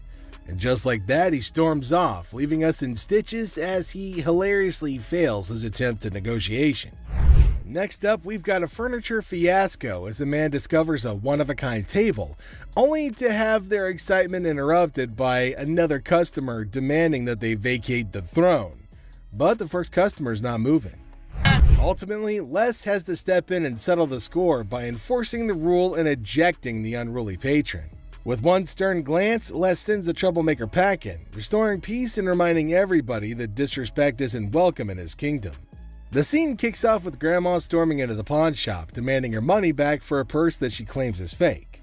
Now she's not holding back, loudly insisting on a refund while the audience can't help but applaud her fiery entrance. You don't want to mess with a grandma on a mission, so she demands to restore her sense of humor before anything else happens. She insists on getting her money back, saying that the purse she purchased was just... Les tries to maintain his cool amidst Grandma's escalating tantrum. Now he asks for the receipt, but Grandma didn't expect that curveball. Now she intensifies her demand for a refund, saying she isn't playing games with her hard-earned money, even without a receipt in hand. Now, Les's justifications aren't going to hold water with her. She wants her money, and she wants it now. Just when you think the situation can't get any more ridiculous, Grandma takes out her cigarette and lights up in the store. Les, however, ain't having any of that and warns her right away that smoking isn't permitted anywhere, especially in his store. Grandma, however, is in no mood to follow the rules, leading to a showdown where Les tries to put out her cigarette while she vehemently refuses. As the literal smoke clears, Grandma's still not backing down. She demands her money with the threat of legal action, insisting that she'll see Les in court. Les, exasperated, finally agrees to give her the refund just to get her out of his hair. But even as he tries to make things right, Grandma ain't done. She wants a card because she's ready to sue his butt. And with that threat hanging in the air, she finally storms out, leaving Les bewildered and relieved. Les can't help but reflect on how she's nothing like his own grandma, leaving the audience in stitches at the absurdity of it all. And that's it for today. Thanks for being a part of the Hardcore Pawn adventure with us. We hope you like the drama and surprises. And make sure you stay tuned for more pawn shop stories. See you next time. Watch Les the Pawn Shop Detective figure out a mystery with messy DJs and laptops held captive. See the suspenseful investigation unfold right here. Laugh and cringe as a shouting woman causes trouble in the pawn shop, making Seth and Les really mad. Then a guard shows up and there's a surprising twist outside. Okay, I went to get my purse back to make my payment. She's telling me this is expired. That's my purse right there. That one right there, the black one. A meticulous lady strides in armed with confidence and a fake receipt, proclaiming ownership of a purse. Little does she know that Ashley is the store's memory bank, fully aware of every item in its rightful place. The girl in her eagerness attempts to vault over the counter, unaware that Ashley, the guardian of scams, is on duty. My purse right there. How do you know that's your purse? Because I know my purse. Here's the money. I want the purse. That bag was never in pawn. If you want to buy it, I just want to look at it and make sure it's not mine. Undeterred by gravity and common sense, the girl persists in her charade. However, Ashley stands firm, recognizing the futility of the scam and the level of wrongness involved. It's like trying to sneak a peek at the answer key when the teacher is watching. Yeah, that's not happening. First of all, don't talk to me like I'm an idiot. Give me my purse or I'm going to come over that counter and get it myself. oh my God. Get your hands off me. Have a nice day. Let's go. Walk yourself out, You. With a swift resolution to this failed escapade, the girl finds herself unceremoniously escorted out of the store. Lesson learned. Ashley's scam radar is always on, and jumping over counters won't get you far in this pawn-filled drama. Enter the family feud. Ashley drops the bomb on her brother Seth, calling him a hypocrite. But why? Well, he casually throws around $880 for a painting, while Ashley, according to her, can't even snag a deal for $30. Sibling dynamics at their finest. And as Ashley confronts Seth about the apparent double standards, she probes into the intricacies of spending $880, questioning how bad it could be. Seth, in classic sibling fashion, argues that his purchases are all about resale value, a concept he conveniently forgets when it comes to I am not going to forget the situation anytime soon. Seth better watch his back. Things heat up as Ashley demands an apology. Seth takes a nosedive into being the ultimate a-hole, apologizing for an $880 buy. Oh no. Instead, he hits her with a sorry not sorry for her supposed attitude, topping it off with a charming label. Well, let's just say that it rhymes with witch. Sibling rivalry reaches a whole new level on this show. There's two guys out here that are saying they were scammed out of their laptops, and that whoever did it is working with one of our guys. You want to come out and talk to him? All right. Thank you.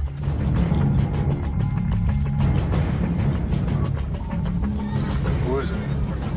Les is hit with some unexpected news. A few guys claim that they've been pawned by a girl from the staff. Les, ever the detective, approaches the situation with a mix of suspicion and humor, wondering aloud if he's either unintentionally swindling customers or if bizarre customers have taken up a new form of thievery.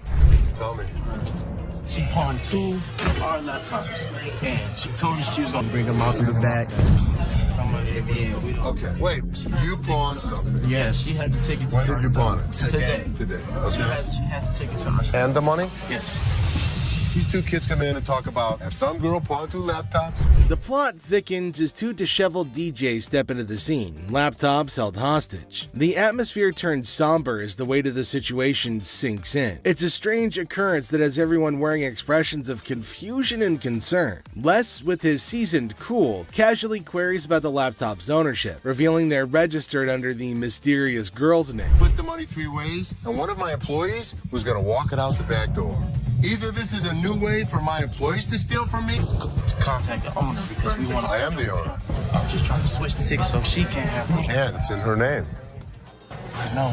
That's why I wanted to know if I can't do it. The tension rises, but Les doesn't crack under pressure. Maturely handling the situation, he asserts that he needs the lowdown to work his magic and get those laptops back where they belong. It's a pawn shop mystery, and Les is the detective determined to unravel the peculiar case of laptops and loyalty. Tame a woman at the counter. Let's see what she's gonna come up with. Is she asking for free money? I think she might possibly be mad, though it is kind of funny that she's got enough courage to come up and ask for money without investing anything. Now, the lady at the counter frowned and asked her if she paid or not. Intriguingly, she hasn't paid anything, but she's still asking for money. And to make matters worse, she started shouting at her. Everyone around started looking at her, wondering what the hell was going on. Seth and Les get a little furious as everybody's just standing around trying to figure out what's going on. She started bullying her, but the lady tried to explain to her again that she misunderstood the agreement and they're not just gonna give her free cash. But this lady's just not listening to anybody. Well, Seth then enters, so who knows what's gonna happen now, the whole document or not, and she was not listening and constantly arguing and pointing to them as if they had done something wrong. Meanwhile, other women decided to intrude, and oh my god, it's gonna be funny. Looks like they've all decided to have a fight in the pawn shop. Wonder how that's all gonna end. And it looks like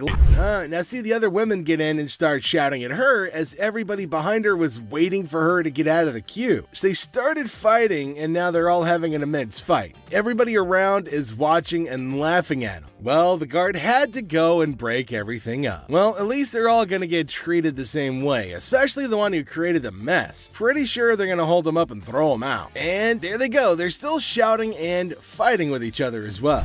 They were sent outside and they started beating on each other, holding each other by their hair and hand. They beat the crap out of each other, and people around them were just watching and waiting and having a curious but funny conversation about their nonsense. Talk about a hella cringe episode. It's Robert. Nice to meet you. Nice to meet you, Dennis. Yeah, I got an item here. Might be interested in. Okay, so there's a guy coming into the pawn shop with something in his hand, maybe a poster. But what's it for? He came to Seth and the other man and showed them this poster. Now it feels like they're interested in it, and there might be a handsome deal between them. Detroit Lions players had signed. Did you drag it in? So during the flood, I seen it down there, and that's when I pulled it out. She went down there and she supported these people, and while she was walking the picket line, she would gather signature. You got Williams over here. That's what, Steve Farkas? This is the first time a guy actually brought in, and I just got on the picket line because I'm on strike right now myself. We've been on strike for almost 3 months now. $1,000. He started describing the poster that's mainly about the protest of people in history, and it's got lots of signs of well-known people and has got a lot of worth. He explained everything in one go and demanded a heavy amount for it as it was really valuable to him. Seth told him that it's got some stains on it, and it's no doubt the same poster of Historical Strike, which made it worthy, but for him it might make a lot of difference. I hate the condition of it. I understand, and I You gotta understand when it comes down to collectors, everything is about condition. Absolutely. And I'm sure if your dad saw this, jump on the heartbeat. Seth and the man explained that it's not about the worth that he's asking for, in terms of thousands of dollars, but it's also about the condition of the poster, and it's not in a very good one. The man is continuously arguing that it's got signs all over it. If Les has seen it, that he'll definitely be surprised and definitely pay more than $1,000. Well, as for Les, he just came in. Sharper. They need to make an effort to close these deals quickly. Through my research in that, I've seen personally that one just like this, Minto, and he got $950 for it. Right, man. So if that was mint, why would you want $1,000 for this? He only had one signature. I have at least a dozen. But with this tear up here, Yeah, and and the condition it's in, the water stain on the bottom, it's just a hard thing to sell. Yeah, but even though it's in this condition, how many of it exist? Very rare. And it's uncertified. Right. You know. I'll sell for $5. Les judged the entire piece and told him that he's asking for too much, and later on they further described that it's torn from the top and the bottom, and it's also got damage and they can't pay more for it. But he still won't agree to pay for it. But he did say that he'd charge $500 off of the amount, but they couldn't reduce it any further. Value? Let's make a deal. $75? No way. Who's gonna buy it from you? I'll just put it back in my basement, let it collect dust. Offering you just $100 cash money right now wouldn't make a difference, you're saying? 200. Nobody in life is ever gonna offer you more than us. According to Seth, it's a historical and cool piece and might be a profitable deal for them. So he asked the man if they'll pay $750 for it. But the man was stunned and said that they're paying too little. He said that you should pay more, but Les is arguing that no one can pay you more than this. You change your mind, we'll honor the 100. Which would you prefer, 520s or a $100 bill? 520 seems like more, wouldn't it? 520s. That's to me. 520s right now. 100 hours. Take it or leave it. 520s. Got a deal. $100. Thank you. All right, man. Thank you. There's no question. It's a one-of-a-kind piece yet. It's a little bit of damage on it, but it's got a lot of autographs. I know we're going to make a profit. He asked for $200, but no, it's not going to be a good deal, and they told him to leave. The man in need got a severe shock and held up the poster thinking. Les again said that they can't pay more than $100, and after some time of quietness, they agreed to the deal. Finally, the happy deal was made.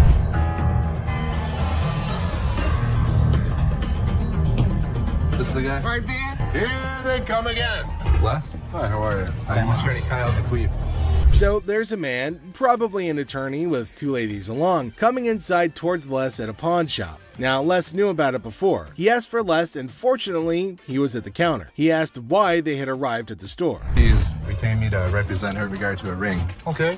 My client brought in a $10,000 ring here, and she wants to either collect the remaining money owed to her on the ring or get the ring back. She's got a receipt. Let me explain to you. This is a counterfeit ticket.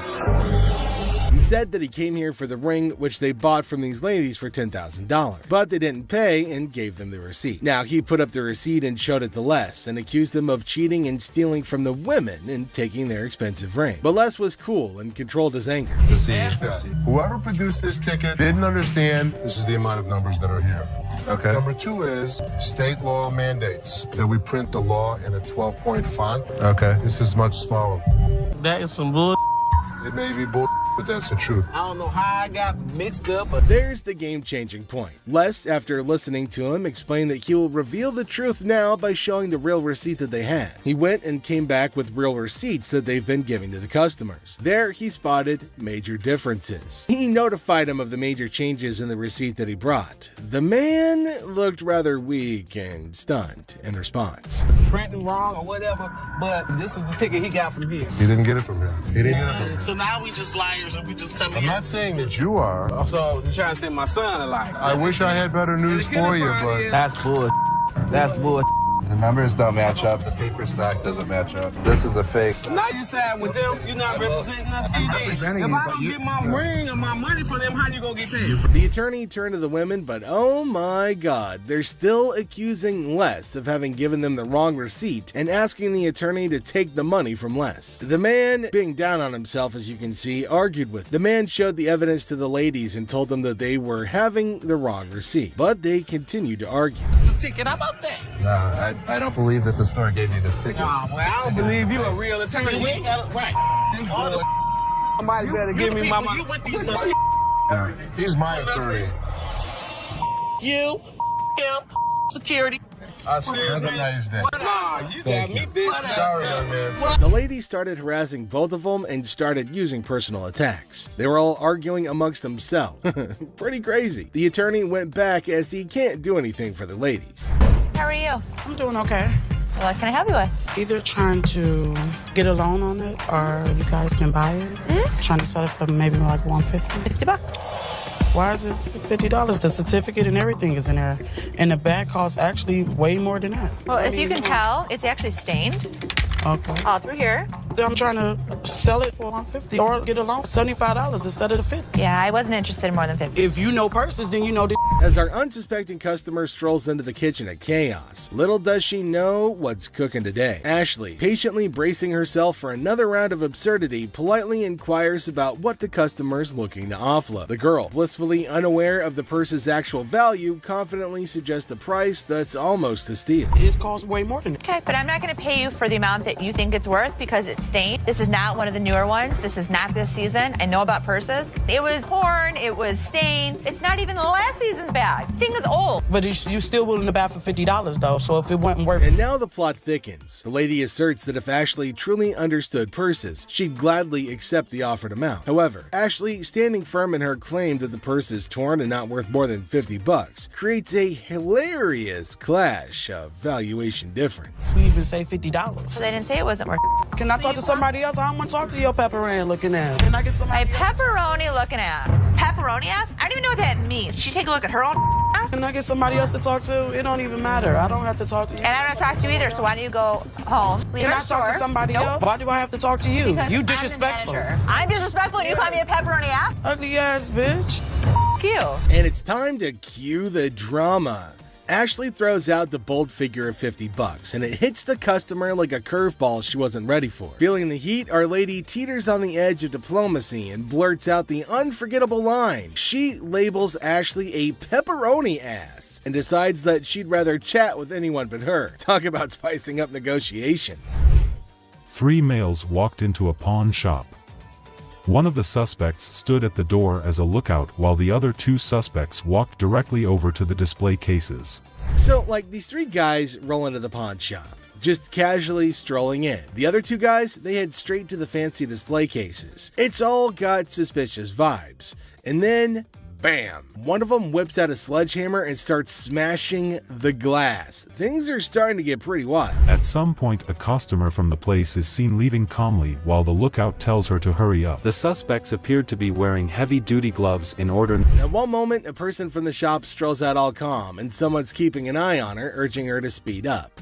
The people thought to be involved seem to have on these tough gloves, maybe so they don't get any cuts. Not to get cut while removing the glass from the cases. Both suspects placed the jewelry and many other valuables in the bags. So when they took off the glass from the cases, both of them put the jewelry and lots of other valuable stuff into bags. After that, they hightailed it out of the store in a black Mercury marquee.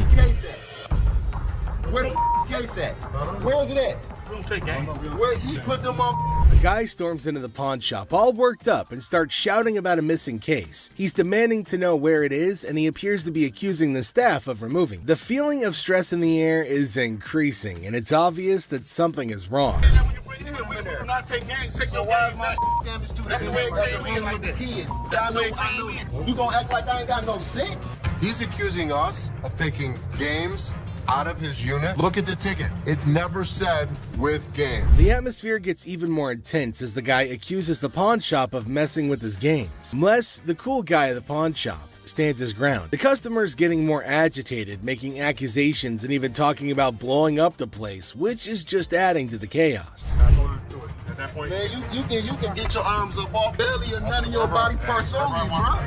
After all the stress I have, the last thing I need is a customer causing a scene. Despite the escalating situation, Les stays calm. He tries to talk sense into the upset customer, especially with a big event coming up the next day. I know how to walk. I ain't illiterate because I ain't part of the week. And y'all motherfuckers in my middle know they put them games in there. And you wasn't even standing there when I positive. Somebody need to blow this place up. It's time to go, sir. You ain't gonna get my window up. I'm not. Let go. Can I get my weed? He'll get it for you, don't worry. You're making a threat like that? The situation becomes alarming when the upset customer makes a threat to blow up the place. Les, rightfully concerned about the safety of everybody, asks the guy to leave. Security becomes a priority, and the customer's demand for his belongings takes a back seat to the potential danger that he's creating. It's a challenging moment for Les, who's just trying to manage the chaos caused by an irate customer. 20. Les, chilling at the pawn shop, notices a guy walking in, watch in hand. Les, being friendly, asks how things are going. The guy, hopeful, wants $400 for his watch. Les, the cool pawn detective, calmly discusses the watch's worth, revealing it's valued. The guy feels disrespected, using strong words and even threatening Les. Les, staying cool, suggests maybe he should have been given $400, hinting at a broken lamp that needs payment. The situation gets intense, with the guy considering if the guy, still upset, leaves the shop, but not without some fiery words. Les reflects on the encounter, realizing maybe he should have given $400 to avoid the chaos. The drama ends, leaving behind a mix of emotions and a used watch. Life at the pawn shop remains unpredictable and full of surprises. How you doing today? Hey, pretty good. How are you? Real good, thanks. I'm Les. Les, I'm Randall. How are you? Randall, you got a hell of a grip. Wow. What the hell is it? Call it a ring. Okay. I didn't think it was a bus. How'd you get it? I just got it. This guy smelled like a brewery. Okay. How much did you want? I'd like $500 for it. Why? Why? Because I need it. Yeah, I got you. 2 DUIs. A person walks into the pawn shop, catching Les's attention. Things start getting interesting right away. The person wants $500 for a ring and shows it to Les. Les, being curious, asks where the ring came from and why they want to sell it. The person gets really mad when Les asks questions. The intensity in the air rises as the person angrily explains why they're selling the ring. Les stays calm, making it a surprising and dramatic moment in the pawn shop. Well, if it was gold, I'd give you more than $500, but it's not real. I know it's worth $500 and you're going to give me $500. Well, actually, if this was gold, and it was brass, it had no value. I understand. You have court issues. The problem is, I need $500 for it. I'm sure you do. Man, I don't know why you need. As the conversation continues, Les drops a bombshell. He tells the person that if the ring were real gold, he'd offer a whopping $2,500. Feeling a glimmer of hope, the customer suggests, just give me the $2,500 then. Expectantly awaiting a positive response, Les, with a touch of humor, reveals the harsh reality. He explains that the ring is fake, not even worth $500, and he won't pay that much for a counterfeit ring. You gotta give me something for it. I can't give it to you. I'm sorry. Give it to me anyway. Man, you can give me something for it. No, you give me something just don't for beat it. on the glass. This guy was drunk. You give me that ring back. Give me that. It's the. I ain't going nowhere. Man, get away from me. Get out of here! You man? In the midst of the ring discussion, a security guard quietly enters, taking a position behind the customer. The customer, desperate, pleads with Les to give him something for the ring, but Les, staying true to his detective skills, rejects the plea, emphasizing the ring's fake nature. Les, sensing trouble, comments that the customer seems drunk, adding another unexpected twist to the escalating situation. As the rejection sinks in, the customer, unable to contain his frustration, sits on the floor, declaring that he won't leave. The tension peaks as he becomes increasingly aggressive. The guard steps into action, forcefully dragging the defiant customer out of the store. But despite being escorted out, the customer continues to yell and make a scene. Oh boy. I see you sweating. Yeah. Must be hot outside. No, I was doing karate outside. You're doing karate? And judo. I'm Bruce Lee's sister. Really? Yeah. As the door jingles, a woman strolls into the pawn shop rocking winter clothes in the summer heat. Now she's chatting with Les, teasing him about the sweltering weather. She even claims to be a martial arts pro, throwing around Bruce Lee's name. The banter kicks off with a request for a karate move demonstration. She said she was Bruce Lee's sister. So what you got? The atmosphere takes an unexpected turn when the woman unveils a unique item, a mysterious fox mink. Les, unfamiliar with such creatures, engages in a lighthearted conversation to understand more about this fox mink. The woman, with a hint of mystery, reveals her intention to sell it. A mink fox? I don't know. I'm not into animals. Fox. I've heard of fox. I've heard of mink. So fox mink. Did you want to pause? As the conversation unfolds, Les dives into the details of the fox mink, trying to grasp its worth. The woman shares anecdotes about the origins of the item, painting a vivid picture of its history. Les, playing the role of the detective, subtly negotiates and gathers information to figure out the best deal. Sell it. How much did you want for it? $50,000. The encounter concluded with the woman deciding to part ways with her fox mink. Les, using his seasoned charm, finalizes the deal. The quirky tale of the winter-dressed woman and her unique pawned item adds an unexpected twist to the usual pawn shop routine, leaving both parties with a memorable experience. Woman comes in to sell me a high-end bottle of liquor. Ma'am, I'm Is that what you're saying? You have no respect.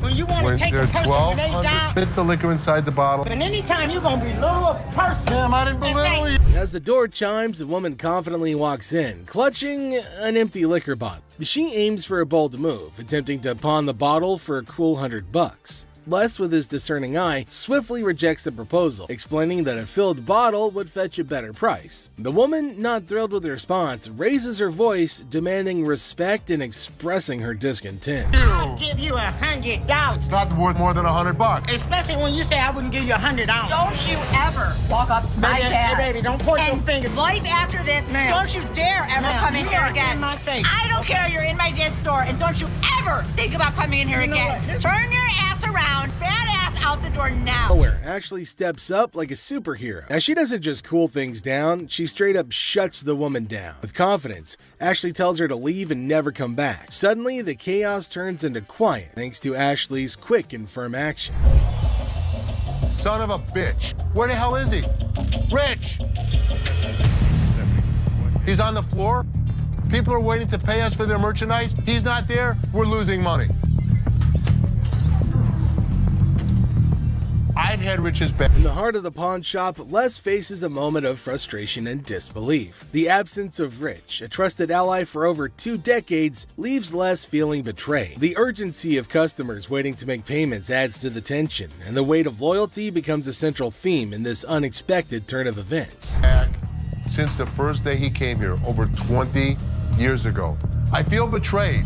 Didn't I just have an employee meeting to tell everybody that they need to step up on their game? I'm watching you and Bobby J talk to these 2 girls. You're out there trying to sweet talk them, trying to bullshit with them. I'm looking for you in layaway. Where the hell are you? I gotta sit in layaway all day long and just wait for something to happen. As the minutes tick away, the atmosphere inside the pawn shop grows more intense. Les reflects on his long-standing support for Rich, highlighting his sense of loyalty that spans a quarter century. He recalls a recent employee meeting where he emphasized the need for everyone to step up their game. Disappointment and frustration seep into his words as he confronts the situation, a pawn shop mystery intertwined with personal and professional loyalties.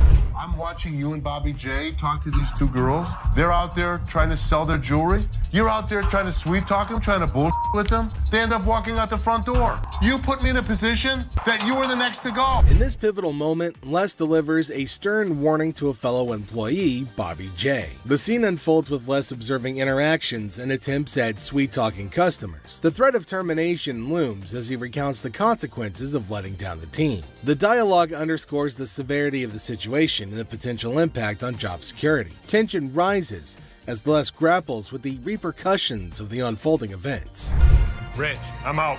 Tell your dad to off. You up your job.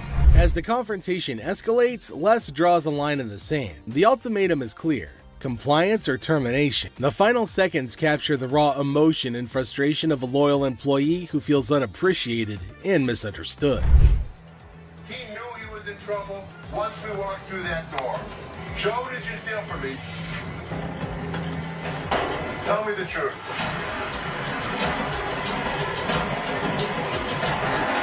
Inside the pawn shop, a sense of trouble looms as the head of security, Joe, faces a difficult moment. The air is heavy with anticipation as accusations are laid out. In a tense exchange, the truth emerges when Joe admits to stealing. The weight of the admission sets the stage for the unraveling of a trusted employee's actions. The detectives call in uniformed officers to put the cuffs on. And then he reaches into his pocket and pulls out an assortment of jewelry worth over $7,000. As the admission hangs in the air, the situation takes an unexpected turn. Detectives call in uniformed officers to apprehend Joe. A place built on trust is now shaken to its core as the true extent of the betrayal unfolds. You go this way. This is my loyal employee, my head of security, guy that trusts me. The arrest unfolds and reality sinks in for the pawn shop owner. The disbelief is evident as a devoted employee, the head of security for the previous 3 years, is carried away in handcuffs. The emotional weight of the betrayal is clear in the owner's voice, which expresses the anguish of putting trust in someone who later proved dishonest. I think he was working with someone else. If he was, he could be anyone.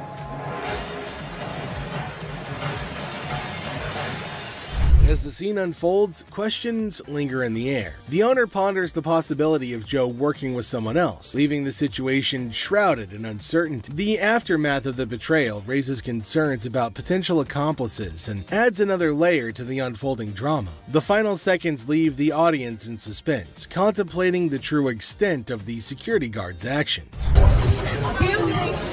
Are you her customer or mine? I'm talking to you. Come on. This lady got so irate because she wanted to be next in line. She wanted to be first. She felt that she was the most important out of every customer. You're next in line, so I'm gonna be right with you. Okay, well, come on. It doesn't matter. What the are you? You're not the police. I can talk to whoever I want to talk to. What are you gonna do? You already know. In the opening scene, Ashley is at the counter with a lengthy line of customers. A sudden disruption occurs when a black woman attempts to cut in front of everybody else. Ashley confronts her, asking, "What are you doing?" The woman becomes upset, but Ashley firmly asserts, "You can't do that stuff here." Goodbye. Come back here. Let's talk right now. Take the receipt. What would you like to do with it, ma'am? I want to pay. Well, you have to go to those windows. I'm not, no. I come to this line any other time. Not at this window. It's Okay, well, I'm not going to stand in the line. in the wrong line. Get in the other line. And I'm not going to get in another line. I'm going to walk straight up to the damn window. We won't take you. The woman continued standing in line at the counter. Les approached her, inquiring about the situation. She explained that she wanted to pay, but refused to move to the next window. Les informed her that in the pawn shop, crossing others in line isn't allowed, emphasizing the importance of waiting your turn. Here of you. Well, y'all just told me something. See this lady here? All the other customers. Okay, and I always come to this line. I'm sorry. You have to stand in the other line. Okay, well, I'll be back before y'all close. You can do whatever you want in this line. She can't. Can't wait your turn. We'll be back later. Following the interaction, the woman eventually complied and moved to another window. Les, taking action, instructed the workers at that window not to accept their payment. He firmly directed the woman to wait in line like the other customers, reinforcing the shop's policy on fair and orderly transactions. Thank you, sir. Thank you. Thank you. Thank you.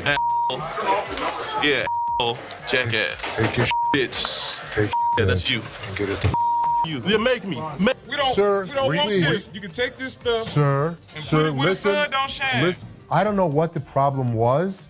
As the interaction begins, the customer expresses gratitude, but the tone takes an unexpected turn. Tensions rise as the customer's language becomes confrontational. The shopkeeper, addressing the situation calmly, refuses to tolerate mistreatment. The dynamics shift from appreciation to conflict, showcasing the challenges of customer service in a brief yet intense moment. Came in here, tried to spend my money is what I did. That's what I did. Okay. And instead of trying to come in here, I'm not even talking to you. I need a liver transplant. Why? Seriously? They didn't even look at these cards. Sour Patch Kids. The narrative unfolds with the arrival of another customer, visibly intoxicated. The shopkeeper navigates the encounter with a mix of tolerance and assertiveness. The customer attempts to engage in banter, revealing signs of alcohol influence. The shopkeeper, unswayed, maintains composure and subtly addresses the situation, highlighting the challenges of dealing with individuals under the influence. Not even out here trying to get this $30. Not paying on my... $50 for that. Jeff, take him out, please. This better not put in damn car.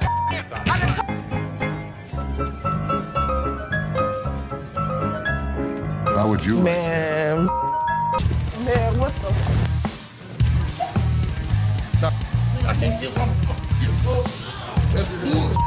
In this segment, a discussion ensues about cards and a potential liver transplant. The shopkeeper encounters a situation where the customer's intentions are unclear.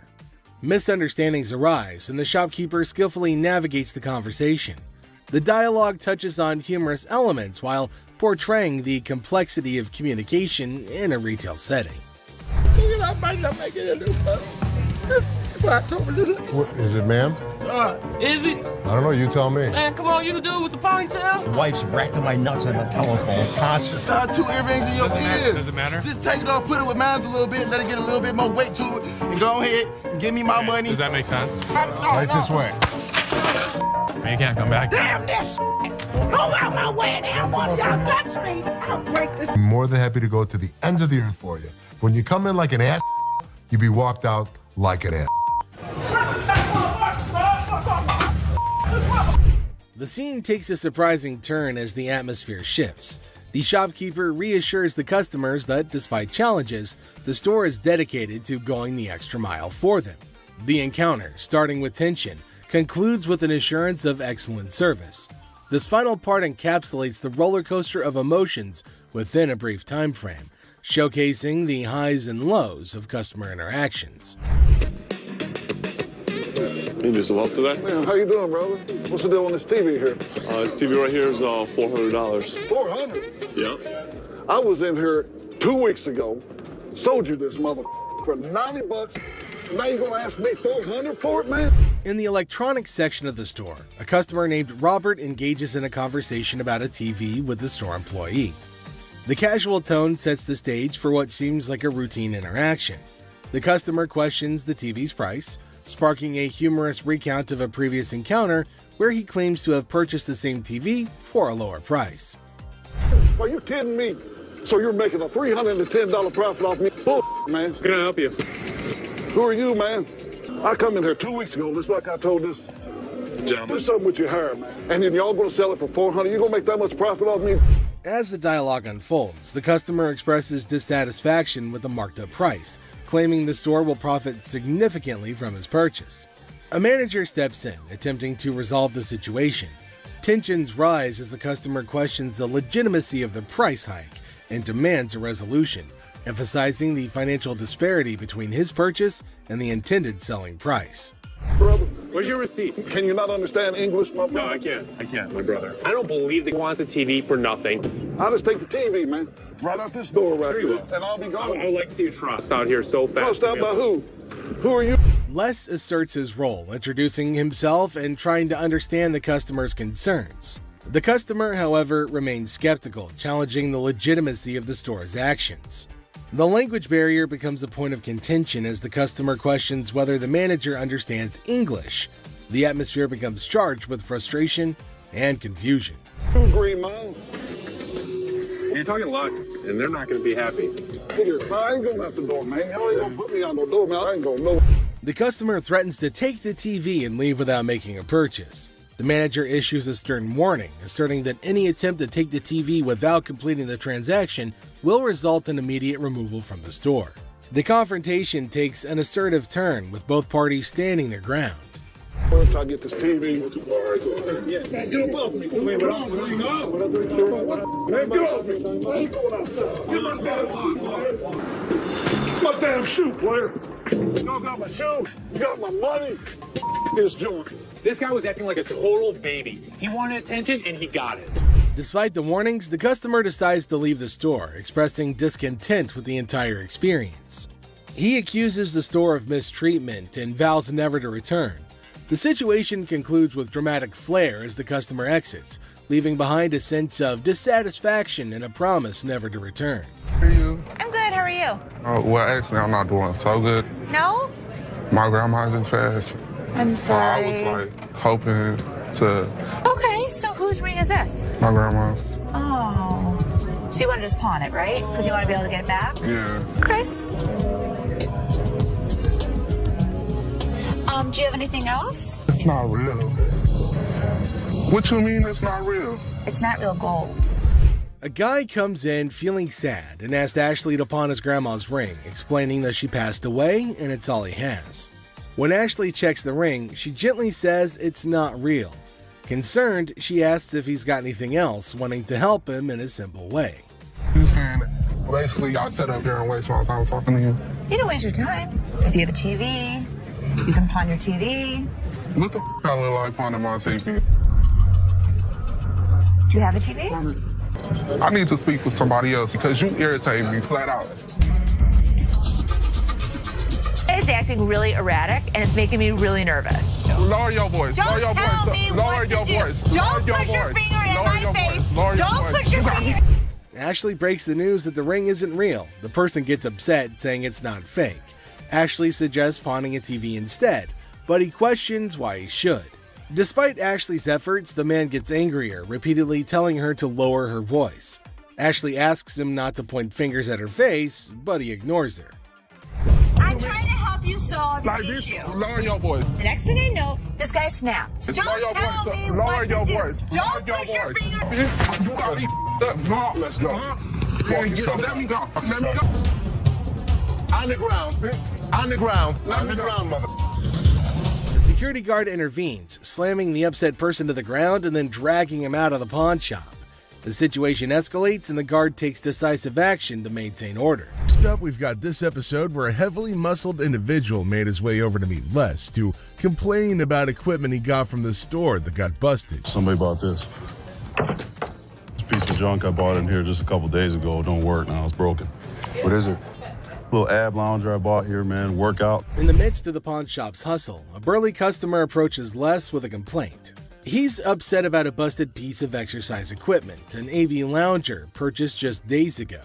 Les, sticking to the store policy, explains that they can only provide an exchange, not a cash refund. Tensions rise as the customer vehemently rejects the idea of an exchange, demanding his money back. They can only hand over another item in place of the faulty one. If you had the receipt, I could give you an exchange. I could give you something. I don't want an exchange because it's probably going to be some again.